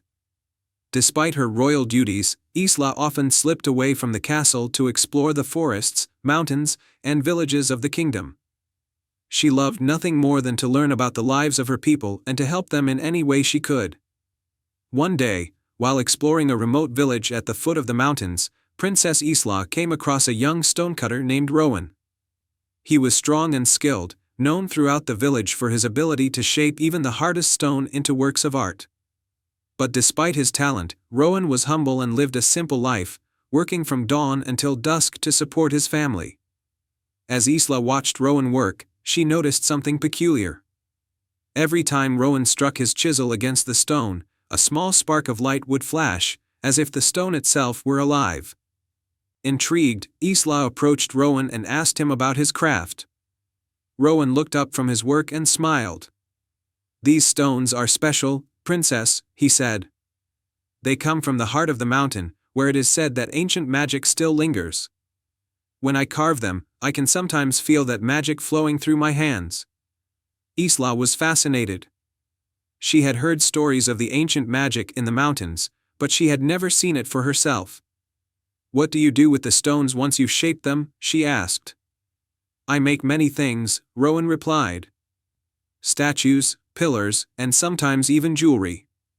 But the most important thing I carve is the Heartstone. The Heartstone? Isla echoed, curious. What is that? Rowan stood up and wiped the sweat from his brow. The Heartstone is a tradition in our village. Every year, I carve a special stone in the shape of a heart and place it at the center of the village square. It is believed that as long as the Heartstone remains whole, our village will be protected from harm. Isla was moved by the story. May I see the Heartstone? She asked. Rowan nodded and led Isla to the village square. In the center of the square stood a large stone heart, polished to a gleaming finish. It radiated a soft, warm light, and Isla could feel the magic within it. The villagers had decorated the square with flowers and ribbons, and children played around the Heartstone, laughing and singing. It's beautiful, Isla said, her voice filled with awe. You've done a wonderful thing for your village, Rowan. Rowan smiled modestly. It's not just my work, Princess. The Heartstone is a symbol of our unity and strength. As long as we stand together, the stone will remain strong. Isla spent the rest of the day in the village, getting to know the people and learning more about their traditions. She was so impressed by the stonecutter's skill and the villagers' sense of community that she decided to return to the castle and tell her father about what she had seen. That evening, as Isla dined with her father, she told him all about Rowan and the Heartstone. The king listened intently, and when Isla had finished, he nodded thoughtfully. It is clear that the young stonecutter has great talent, the king said. But more importantly, he understands the value of unity and hard work. I would like to meet him. The next day, the king and Princess Isla traveled to the village to meet Rowan. The king was impressed by Rowan's humility and skill, and after hearing about the Heartstone, he made a decision. Rowan, the king said, would like to commission you to create a Heartstone for the entire kingdom. It will be placed in the grand square of the capital, where it will symbolize the unity and strength of all our people. Rowan was honored by the request but also overwhelmed. Your Majesty, it would be a great honor, but the magic in the stones from our village is special. I'm not sure if it will work in the capital. The king smiled kindly. I believe the magic lies not just in the stone, but in the hands and heart of the one who shapes it. You have the talent, and with your skill, I have no doubt that you can create a Heartstone worthy of the entire kingdom. Encouraged by the king's words, Rowan agreed to take on the task. He worked tirelessly for weeks, selecting the finest stones from the mountains and carefully carving them into the shape of a heart. As he worked, he could feel the magic flowing through his hands, just as it had before, but this time it was even stronger. It was as if the hopes and dreams of the entire kingdom were being infused into the stone. When the Heartstone was finally complete, it was even more magnificent than the one in the village. It shone with a bright, pure light, and when Rowan touched it, he felt a deep sense of peace and fulfillment. The king and Princess Isla were overjoyed and they saw the finished Heartstone. It was placed in the grand square of the capital, where people from all corners of the kingdom came to see it. The Heartstone became a symbol of the kingdom's unity, and it was said that as long as it remained whole, the kingdom would be safe from any harm. Rowan was hailed as a hero, but he remained humble, always reminding people that the true magic came from their unity and strength. Princess Isla and Rowan became close friends, and she often visited him in his village to see how he was doing and to learn more about his craft. As the years passed, the kingdom prospered, and the Heartstone remained a shining symbol of peace and unity. And though the people celebrated Rowan for his great work, he always insisted that it was the love and support of his fellow villagers, and the encouragement of a kind princess, that had made the magic possible. And so, the kingdom lived on in peace and harmony, protected by the magic of the Heartstone and the unity of its people. And they all lived happily ever after. I hope you enjoyed this fairy tale.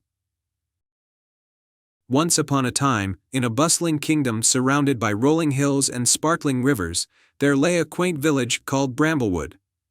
This village was known for its lively markets, charming cottages, and a sprawling forest that bordered its edges. The forest was both enchanting and mysterious, filled with ancient trees and whispering winds, and at its heart was an old, forgotten castle. In this village lived a young and spirited boy named Finn. Finn was known for his boundless curiosity and adventurous spirit. He had often heard stories about the castle deep within the forest, stories of hidden treasures and magic. Though many villagers spoke of the castle with awe and caution, Finn felt a strong pull towards its mysteries. One chilly autumn morning, as the leaves rustled with a crisp breeze, Finn decided it was time to uncover the secrets of the old castle. He packed a small satchel with essentials, some bread, cheese, a warm cloak, and his trusty pocket knife, and set off towards the forest. The forest was dense and filled with sounds that seemed both familiar and foreign. Finn followed a winding path, guided by the dappled sunlight that filtered through the trees. After hours of walking, he reached the castle. It was a grand structure, though it had fallen into disrepair. Ivy clung to its walls, and the towers rose high into the sky like silent sentinels. As Finn approached, he noticed a strange glimmer among the underbrush near the castle gate. Digging carefully, he unearthed a small, ornate silver key. It was beautifully crafted, with delicate engravings of stars and moons. Excited by his find, Finn wondered what the key might unlock. With the key in hand, Finn approached the castle's heavy wooden doors. To his surprise, they creaked open easily. Inside, the castle was filled with cobwebs and dust, but there was a sense of grandeur that lingered. Finn explored the great hall, where faded tapestries and broken chandeliers told tales of a bygone era. As he wandered through the castle, Finn discovered a grand staircase leading to the upper floors. The key felt warm in his pocket as he ascended. At the top of the stairs, he found a door that seemed different from the others. It was smaller, intricately carved, and had a keyhole that matched the silver key perfectly. With a mixture of excitement and trepidation, Finn inserted the key into the lock and turned it. The door swung open to reveal a hidden room bathed in a soft, golden light. Inside, the room was filled with shelves of ancient books, scrolls, and magical artifacts. At the center of the room stood a pedestal with a large, ornate chest. Finn approached the chest and carefully opened it. Inside, he found a beautiful crystal orb, its surface shimmering with a rainbow of colors. As he lifted the orb, a gentle voice filled the room. "Greetings, young seeker," the voice said. "I am Elora, the spirit guardian of this castle. You have found the Orb of Enlightenment, a powerful artifact that holds the wisdom and magic of ages past. It was hidden away to protect it from those who might misuse its power." Finn was astonished. "What should I do with it?" he asked. "The orb has chosen you," Elora continued. "You possess a heart full of curiosity and courage. Use the orb's magic to bring light and knowledge to your village. It will reveal hidden truths and help those in need, but remember, its power is strongest when used with kindness and wisdom." Finn nodded solemnly. "I will use it to help my village." With the orb safely in his possession, Finn made his way back to Bramblewood. As he arrived, he found that the villagers had been worried about him. He shared the story of the castle and the orb, and the villagers gathered to hear about his adventure. Using the orb's magic, Finn helped the villagers in many ways. The orb revealed hidden resources that could be used for farming and construction. It provided insights into solving problems that had long troubled the village. Under Finn's guidance, Bramblewood flourished like never before. The castle, once a forgotten relic, became a place of learning and discovery. The villagers, inspired by Finn's bravery and the orb's magic, took to exploring and understanding the world around them. They grew closer as a community, working together to build a better future. As for Finn, he became a beloved figure in the village, known for his adventurous spirit and his role in bringing prosperity to Bramblewood. The silver key and the orb became symbols of hope and wisdom, reminding the villagers of the importance of curiosity, courage, and kindness. And so, Bramblewood thrived, bathed in the light of newfound knowledge and the magic of the Orb of Enlightenment. The castle in the forest became a beacon of inspiration, and Finn's tale was passed down through generations as a reminder that even the smallest of keys can unlock the greatest of treasures. And they all lived happily ever after. In the heart of the lush kingdom of Elowen, nestled between rolling hills and sparkling rivers, lay the enchanted grove. This forest was unlike any other, with trees that whispered secrets and flowers that glowed softly at night. It was a place of magic and mystery, protected by a powerful enchantment that kept it hidden from the outside world. Within this magical grove lived a small but brave mouse named Pip. Pip was not like the other mice. While they were content with their simple lives, Pip dreamed of adventure and exploring the world beyond the grove. He often gazed longingly at the shimmering horizon, imagining what lay beyond the enchanted trees. One day, the peace of the enchanted grove was shattered by a troubling event. A dark cloud descended upon the grove, and the vibrant colors of the flowers began to fade. The magical creatures of the forest gathered in worry. The ancient oak tree, the heart of the grove, was no longer glowing with its usual light. Elder Thistle, the wise old fairy who served as the grove's guardian, called for a meeting. She explained that the enchantment protecting the grove was weakening because the grove's heart, a magical crystal hidden deep within the forest, had been stolen by a malevolent sorceress named Morgana. Without the heart, the grove would lose its magic and eventually wither away. Despite his small size, Pip's courage and determination stood out.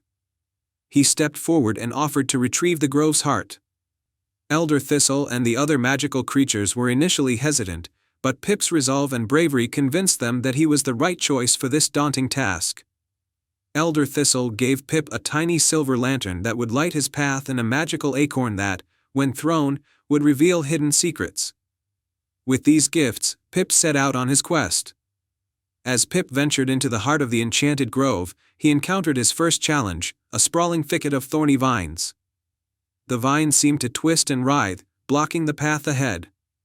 Pip remembered the magical acorn and threw it towards the thicket. The acorn glowed brightly and revealed a hidden path through the thorns. Pip followed the path and soon arrived at a shimmering river. The river's current was swift, and the only way across was a series of stepping stones that appeared and disappeared with the flow of the water. At the edge of the river stood a wise old turtle named Tobias. Tobias offered to help Pip cross the river but warned him that he must solve a riddle first. "I move without legs. I have a bed but never sleep. I can be big or small, fast or slow. What am I?" Pip thought carefully. He had learned many riddles in his adventures and remembered that the answer was a river. Tobias was pleased with Pip's answer and guided him across the river on his back. Once on the other side, Pip found himself in a misty glade. The air was thick with magic, and the ground was covered in glowing mushrooms. In the center of the glade stood a magnificent, ancient tree. Its trunk was hollow, and inside was a shimmering door guarded by a fierce-looking squirrel named Nutmeg. Nutmeg challenged Pip to a test of courage. To pass through this door, you must face your greatest fear. Inside, you will find an illusion that reflects your deepest dread. Overcome it, and the path will open. Pip, though trembling, stepped through the door. Inside, he faced a terrifying vision, a giant, shadowy version of himself. The shadow seemed to taunt and scare him. But Pip, with all his bravery, stood tall and confronted the shadow. He realized that the shadow was merely a reflection of his own fears, and by facing it head-on, he dispelled the illusion.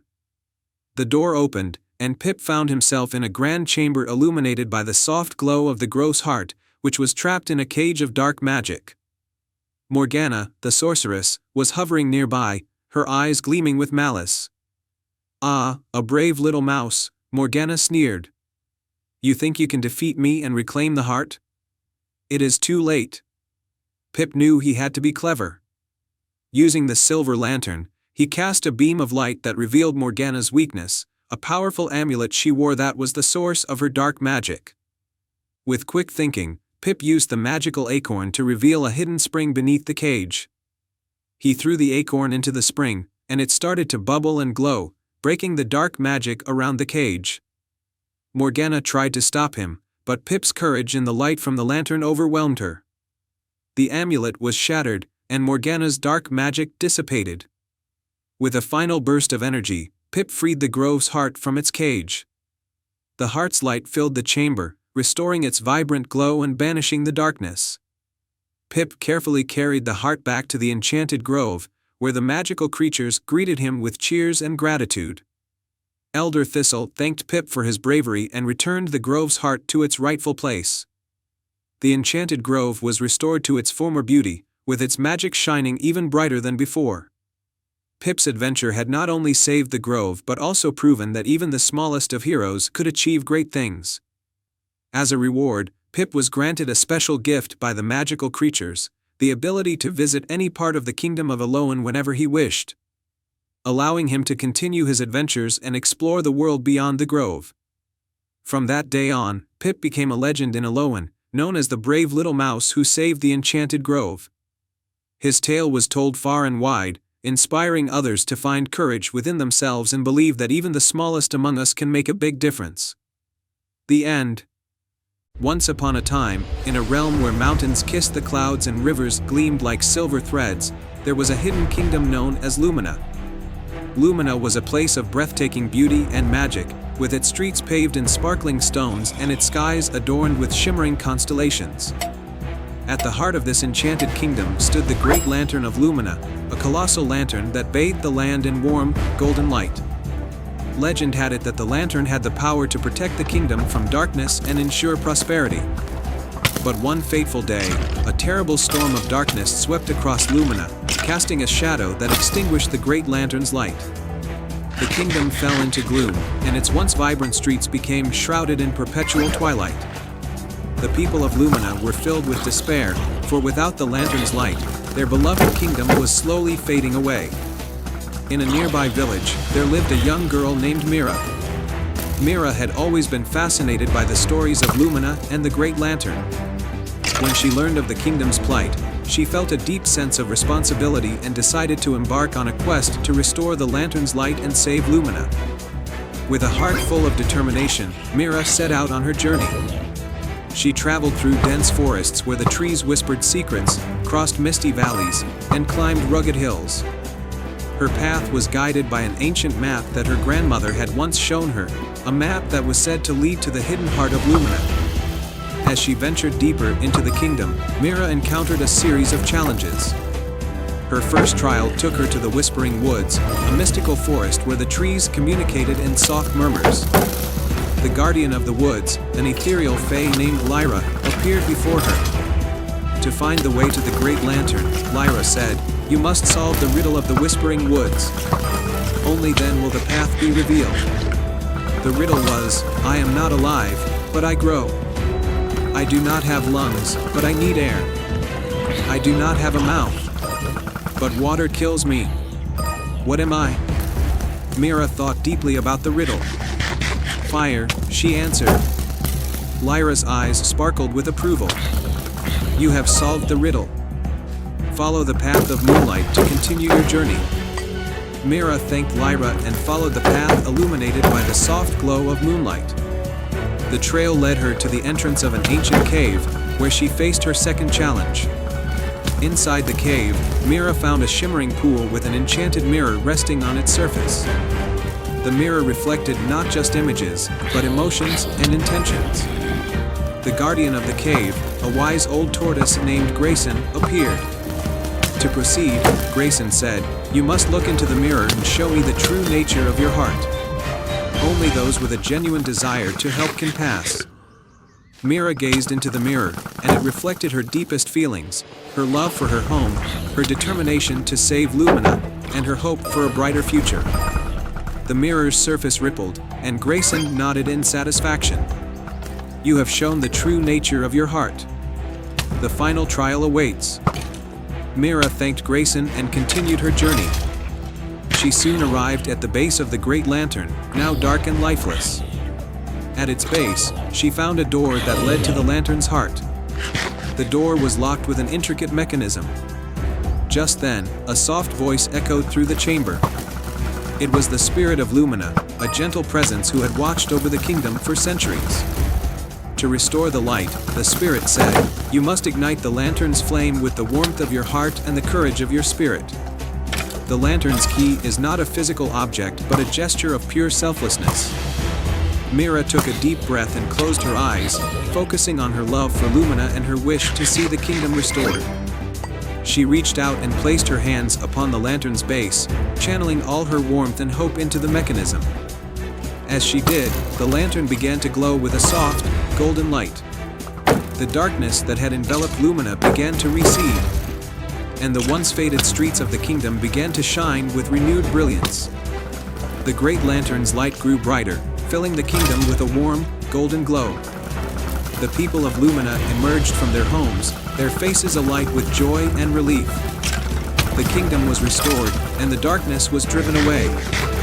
Mira was hailed as a hero, and her bravery and selflessness became a cherished legend in Lumina. The great lantern continued to shine brightly, and Lumina thrived once more under its warm, golden light. Mira's story was passed down through generations, a reminder of the power of courage, kindness, and the light that resides within the hearts of those who dare to make a difference. And so, Lumina remained a land of magic and wonder, forever bathed in the light of the Great Lantern and the legacy of a brave young girl who saved her kingdom from darkness. Once upon a time, in a distant kingdom called Luminera, there was a magnificent castle perched high atop a hill. This castle was no ordinary fortress. It was built entirely of crystal, and it shimmered with all the colors of the rainbow whenever the sun rose or set. The castle was said to hold a great secret, a magical crystal heart that kept the kingdom prosperous and peaceful. But the heart had not been seen for generations, and only the royal family knew of its exact location. In the nearby village of Glimmerwood, there lived a humble young girl named Avellini. Avellini was known for her kindness and her love for stories of magic and adventure. She often helped the villagers with their daily tasks and cared for the animals in the forest. But what made Avellini truly special was her ability to see the good in everyone, even in the darkest of places. One day, as Avellini was gathering herbs in the forest, she stumbled upon a mysterious old woman who was struggling to carry a heavy basket. Without hesitation, Avellini rushed to help her. The old woman, grateful for Avellini's kindness, revealed herself to be a powerful enchantress in disguise. "You have a pure heart, dear child," said the enchantress. "And for your kindness, I will share with you a secret. The crystal heart of Luminera is in danger. It has been hidden away in the castle, but its light is fading. If the heart's light goes out completely, the kingdom will fall into darkness. You must find the heart and restore its light, but beware, the journey will be filled with challenges." Avellini, though surprised, felt a sense of duty to save her kingdom. She asked the enchantress how she could find the crystal heart. The enchantress handed her a small, glowing compass. "This compass will guide you," the enchantress explained. "It will point the way, but it will not be easy. You will need courage, wisdom, and compassion to succeed." With the compass in hand, Avellini set off toward the castle. As she approached the crystal gates, the compass began to glow brighter, guiding her to a hidden passage at the base of the hill. The passage led to the first of 3 trials, the trial of courage. Avellini entered a vast chamber filled with mirrors that reflected not only her image but also her fears and doubts. The reflections whispered harsh words, trying to dishearten her. But Avellini closed her eyes, took a deep breath, and remembered the good she had seen in the world. With newfound strength, she walked forward, unafraid of the illusions. The mirrors shattered, revealing a door to the next trial. The second trial was the trial of wisdom. Avellini found herself in a grand library, its shelves filled with ancient books and scrolls. In the center of the room stood a pedestal with a single book titled The Key to the Heart. But the book was locked, and next to it lay 3 keys of different colors: gold, silver, and bronze. A riddle was inscribed on the pedestal: "I open with the key of least value but greatest worth. Choose wisely." Avellini pondered the riddle, recalling stories of kings who valued riches above all else, only to lose what truly mattered. She realized that the greatest worth often lay in humility. Trusting her instincts, she chose the bronze key and unlocked the book. The pages revealed the next step of her journey and a secret passage leading deeper into the castle. The final trial was the trial of compassion. Avellini entered a beautiful garden, but it was wilted and gray, as if all life had been drained from it. In the center of the garden was a tree, its branches drooping sadly. Beneath the tree, a small, injured bird lay on the ground, barely moving. Without hesitation, Avellini rushed to the bird's side. She gently picked it up, cradling it in her hands. The bird's eyes fluttered open, and as Avellini spoke to it softly, the garden began to revive. Flowers bloomed, the tree straightened, and color returned to the once gray surroundings. The bird, now healed, flew up to the tree and sang a melodious song. The song caused a hidden door at the base of the tree to open, revealing a staircase leading down to the heart of the castle. Avellini descended the staircase and found herself in a chamber made entirely of crystal. In the center, on a pedestal, was the crystal heart. But the heart's light was faint, flickering like a dying ember. Avellini approached it and placed her hands on the heart, closing her eyes and focusing on all the love, kindness, and hope she had witnessed throughout her life. The crystal heart responded to her pure intentions, and its light began to grow, filling the chamber with a warm, radiant glow. The light spread throughout the castle, and from there, across the entire kingdom of Luminera. The people of Luminera, feeling the heart's warmth, rejoiced as peace and prosperity were restored. Avellini returned to the village as a hero, though she remained as humble as ever. The enchantress appeared once more, blessing Avellini for her bravery and telling her that the crystal heart would now remain strong as long as the kingdom cherished the values of courage, wisdom, and compassion. And so, Avellini's story became legend, a tale of a girl who saved her kingdom not with power or might, but with the purity of her heart. Luminera thrived, bathed in the eternal light of the crystal heart, and its people lived happily ever after. The Whispering Glade. Once upon a time, in a land where emerald forests stretched as far as the eye could see, there was a hidden glade known as the Whispering Glade. This enchanted place was said to be protected by ancient magic, and only those with a pure heart could find it. Legends told that the glade held the secrets to healing and happiness. In the nearby village of Fernwood, there lived a gentle young woman named Eloan. Eloan was beloved in her village for her kindness and her gift for tending to the sick and injured. But lately, Fernwood had fallen under a dark cloud of sadness, as a mysterious illness had begun to affect the villagers, leaving them weak and weary. One evening, as Eloan sat by her window, she heard a soft, melodious whisper on the wind. The whispers seemed to call her name, urging her to seek the Whispering Glade. Determined to find a cure for her village, Eloan decided to follow the mysterious call. With a small satchel of supplies, bread, a flask of water, and a warm cloak, Eloan set out into the forest.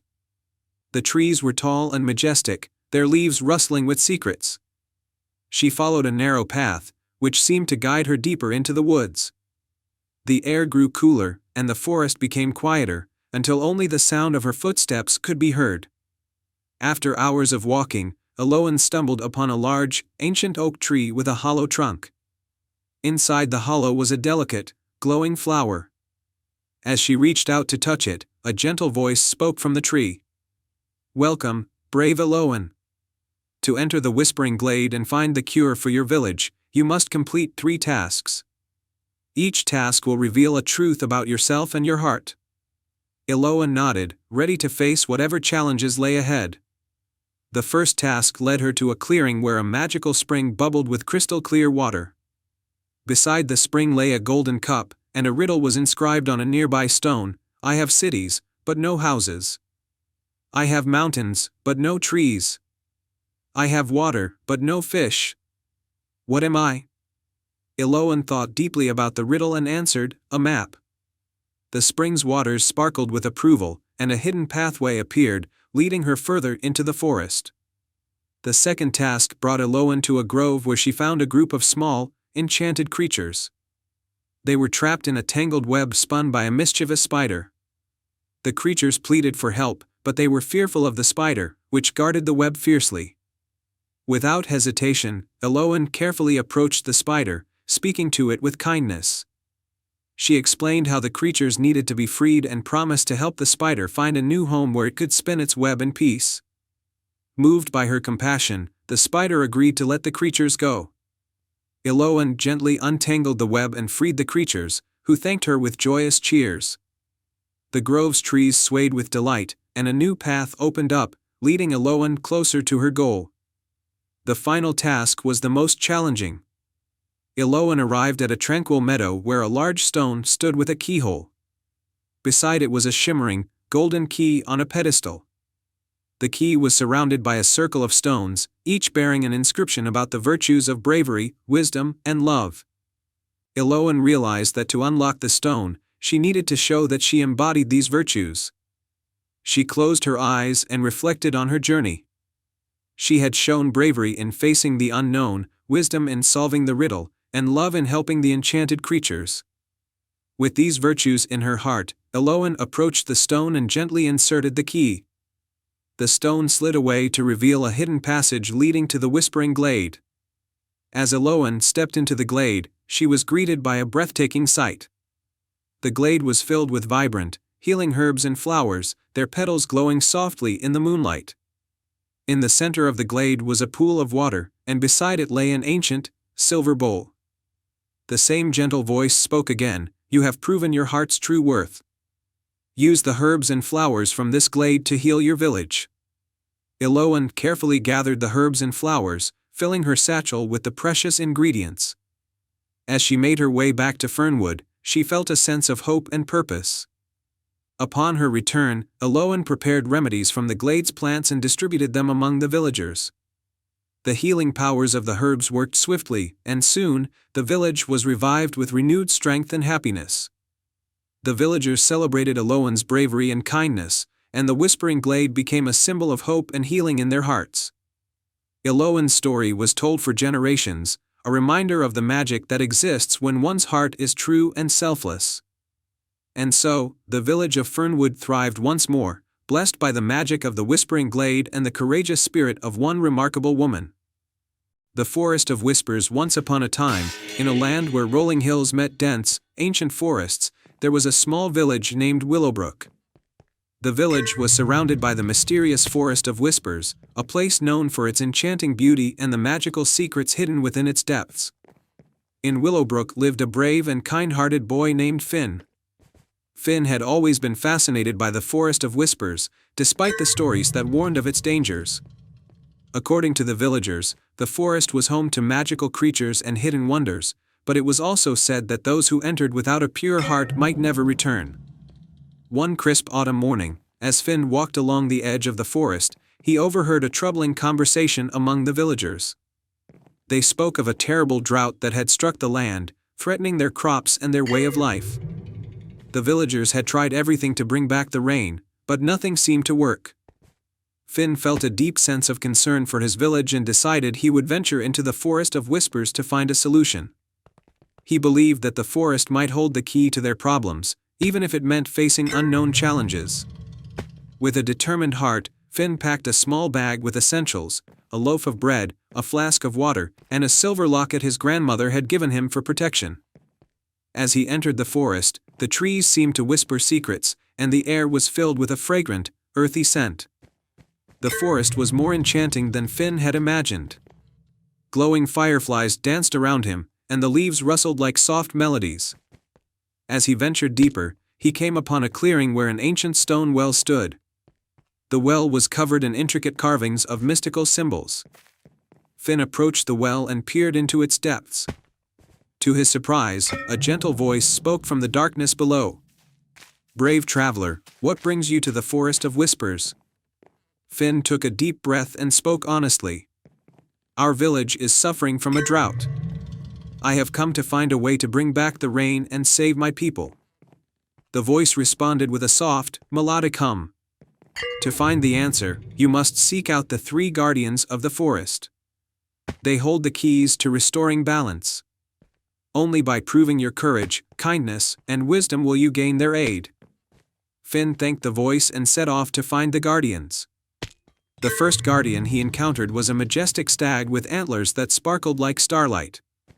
The stag was standing by a small, dry pond. "I am the guardian of courage," the stag said. "To earn my trust, you must show bravery. Cross the enchanted bridge and face your fears." Before Finn could react, an ethereal bridge appeared over the pond, shimmering with magical light. As he crossed, The bridge wavered and shimmered, but Finn remained focused, determined not to let his fears overcome him. He reached the other side and faced the stag with unwavering courage. The stag nodded in approval and presented Finn with a silver leaf. "You have shown great bravery. This leaf will guide you to the next guardian." Finn continued his journey, using the silver leaf to navigate through the forest. He soon arrived at a beautiful grove where a gentle, glowing fox awaited him. The fox was surrounded by sick and withering plants. "I am the guardian of kindness," the fox said. "To gain my favor, you must tend to these plants and restore their health." Finn rolled up his sleeves and worked diligently, using the water from his flask and the knowledge he had of plants to revive the grove. His kindness and care soon brought the plants back to life, and the grove bloomed with vibrant colors. The fox, pleased with Finn's compassion, gave him a golden acorn. "This acorn will lead you to the final guardian. Use it wisely." With the golden acorn in hand, Finn continued his journey until he reached the base of a towering, ancient tree. The final guardian was a wise old owl perched high in the branches. "I am the guardian of wisdom," the owl said. "To earn my help, you must solve this riddle. What is it that can be found in both the sky and the earth, is never still, and is essential for life?" Finn pondered the riddle and remembered the struggles of his village. "It is water," he answered. "Water is found in the sky as rain, and in the earth as rivers and lakes. It is never still, and it is essential for all life." The owl hooted in delight and presented Finn with a vial of sparkling liquid. "You have proven your wisdom. This elixir will bring rain to your village." With the vial safely in his possession, Finn hurried back to Willowbrook. As he arrived, he poured the elixir into the dry, cracked fields. The sky darkened, and soon, gentle rain began to fall, soaking into the earth and revitalizing the land. The villagers rejoiced as their crops began to flourish once more, and the drought was lifted. Finn was celebrated as a hero, not only for his bravery but also for his kindness and wisdom. The Forest of Whispers remained a magical place, its secrets now a part of the village's history. And so, the village of Willowbrook thrived, and Finn's adventure became a cherished tale, reminding everyone of the power of courage, kindness, and wisdom. Once upon a time, in the quaint kingdom of Eldoria, nestled between verdant hills and crystalline lakes, there was a small village named Bramblewood. The village was renowned for its cheerful inhabitants, lush gardens, and the sparkling river that wound through it. But the villagers held a secret, whispered only in the quietest corners. Beyond the forest lay the Crystal Cavern, a magical place said to house a treasure of great power and mystery. In this village lived a spirited girl named Lyra. Lyra was known for her curiosity and adventurous spirit. She loved exploring the woods and discovering hidden places, but the legend of the Crystal Cavern intrigued her more than anything. It was said that whoever found the cavern and unlocked its secrets would be granted a single, profound wish. One bright morning, Lyra's grandmother fell ill with a strange affliction that no medicine could cure.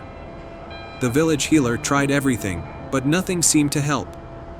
Remembering the tales of the Crystal Cavern, Lyra decided she would seek out the cavern, hoping to find a cure for her beloved grandmother.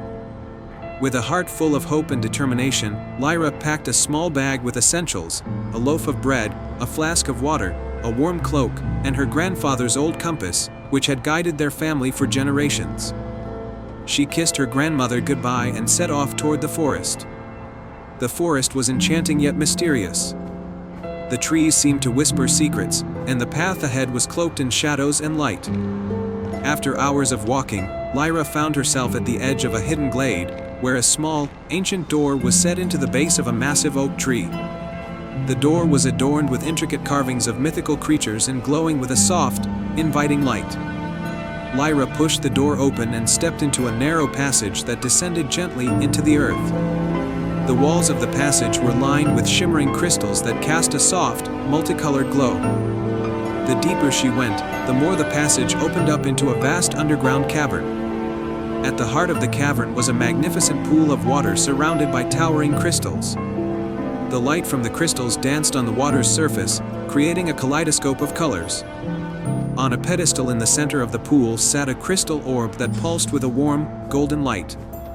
As Lyra approached the orb, she heard a melodious voice echo through the cavern.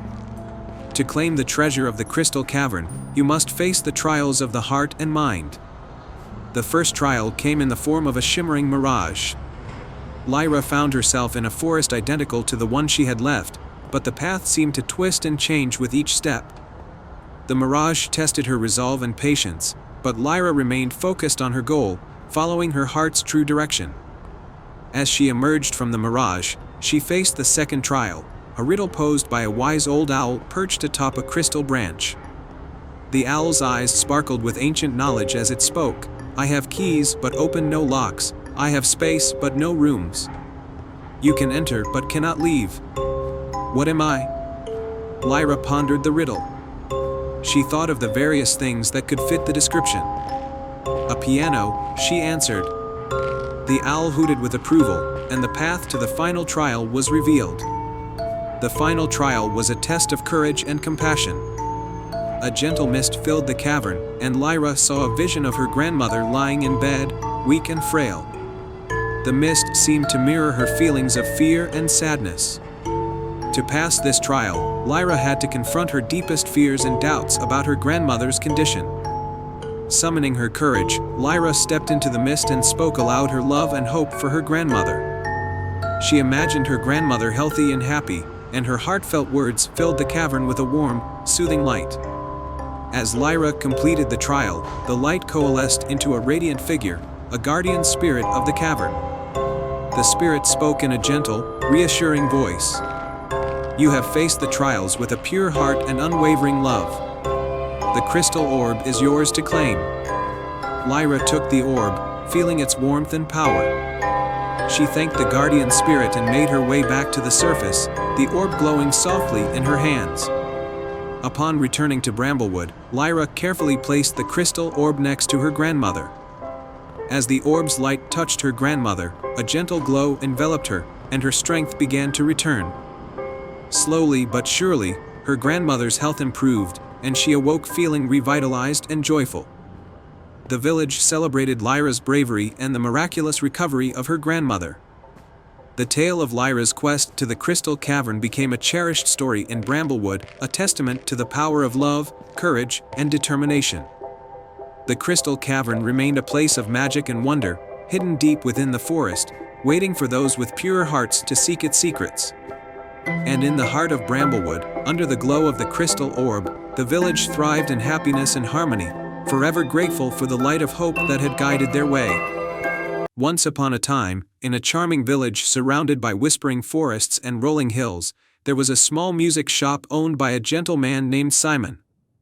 Simon was known for his exquisite collection of musical instruments, but the most mysterious and enchanting of them all was a golden violin that hung in a corner of his shop.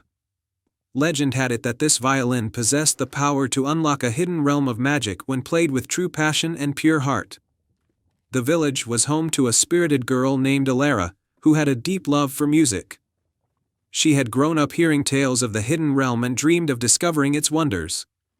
One sunny afternoon, Alara visited Simon's shop and was immediately drawn to the golden violin. Its beauty and the stories surrounding it intrigued her. Simon noticed Alara's fascination and shared the legend of the violin. "This violin," he said, "was crafted by ancient elves and holds the key to a hidden realm. To unlock it, you must play a melody that comes from your heart. The realm will reveal itself only to those who play with true emotion and intent." Alara's eyes sparkled with excitement. "I want to try," she said eagerly. Simon handed her the violin with a smile, wishing her good luck. With the violin in hand, Alara found a quiet spot by a babbling brook and began to play. As her bow danced across the strings, a beautiful, enchanting melody filled the air. The notes seemed to weave a magical tapestry, and with each note, the world around her shimmered and shifted. Suddenly, a shimmering portal appeared before her, framed by glowing vines and flowers. Alara took a deep breath and stepped through the portal. She found herself in a breathtaking realm of wonder. The sky was a swirling canvas of colors, and the ground was covered in sparkling grass. Enchanted creatures, fairies, talking animals, and majestic unicorns roamed freely. At the heart of this realm stood a grand castle made of crystal, reflecting the magical light of the realm. Elara approached the castle and was greeted by a wise and elegant queen with a crown made of starlight. The queen introduced herself as Queen Lyra, the ruler of the hidden realm. "Welcome, Elara," Queen Lyra said with a warm smile. "You have unlocked our realm with your beautiful music. To keep our magic alive, you must complete 3 tasks. Each task will test your heart and spirit." Elara nodded, ready to take on the challenge. Queen Lyra handed her a small, enchanted locket. "This locket will guide you through the tasks and help you find the magic within yourself." Task 1: The Enchanted Grove. The first task led Elara to the Enchanted Grove, a once vibrant area now shrouded in darkness. The grove had lost its magic, and its trees and flowers were withered and dull. To restore it, Elara needed to rekindle the grove's enchantment by finding and nurturing a special flower known as the moonblossom. Elara searched the grove and discovered a small, hidden glade where the moonblossom lay dormant.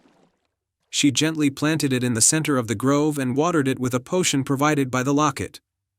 As the potion touched the flower, it began to glow with a soft, silver light. The grove responded, and slowly, the trees and flowers came back to life, their colors brightening and their magic returning. Task 2: The Whispering Lake. The second task took Elara to the Whispering Lake, a serene body of water that had lost its soothing whispers. The lake's magic had faded, and its waters were still and silent. To restore the whispers, Elara had to retrieve a magical pearl from the lake's depths and return it to the surface. Elara carefully waded into the lake and found the pearl nestled among the rocks at the bottom. She gently lifted it and placed it in a special basin on the shore. As the pearl was placed in the basin, the lake's waters began to ripple, and soft whispers filled the air once more. The whispers told tales of the realm's history and its enchanting magic. Task 3: The Celestial Garden. The final task led Elara to the Celestial Garden, a grand garden with plants that had become frozen and lifeless. The garden's magic had been sealed by a spell of frost. To break the spell, Elara needed to find a key hidden within the garden that could thaw the magic and bring the garden back to life. Elara searched through the garden and discovered the key buried under a blanket of frost. She used the locket to unlock the key's power, and as she did, the frost began to melt, revealing the vibrant, magical plants beneath. The garden bloomed with celestial flowers, their petals glowing with a soft, radiant light. With all tasks completed, the hidden realm's magic was fully restored. The sky sparkled with stars, the ground shimmered with enchantment, and the creatures rejoiced in the newfound beauty. Queen Lyra thanked Elara for her bravery and kindness. "You have brought our realm back to life," Queen Lyra said. "As a token of our gratitude, we offer you a gift." The queen presented Elara with a golden harp. "This harp holds the power of our realm's magic. It will allow you to visit us whenever you wish and share the enchantment with your world." Elara returned to her village with the golden harp and a heart full of wonder. She shared the story of her adventure and the magic of the hidden realm with her friends and family. The realm's enchantment spread beyond its borders, inspiring others to seek out their own adventures and embrace the magic within their hearts. And so, the tale of Elara and the enchanted melody became a cherished story in Bramblewood, a reminder that true magic is found in the courage, kindness, and spirit of those who dare to dream and explore. The hidden realm continued to shine brightly, forever grateful to the brave girl who had restored its forgotten wonder.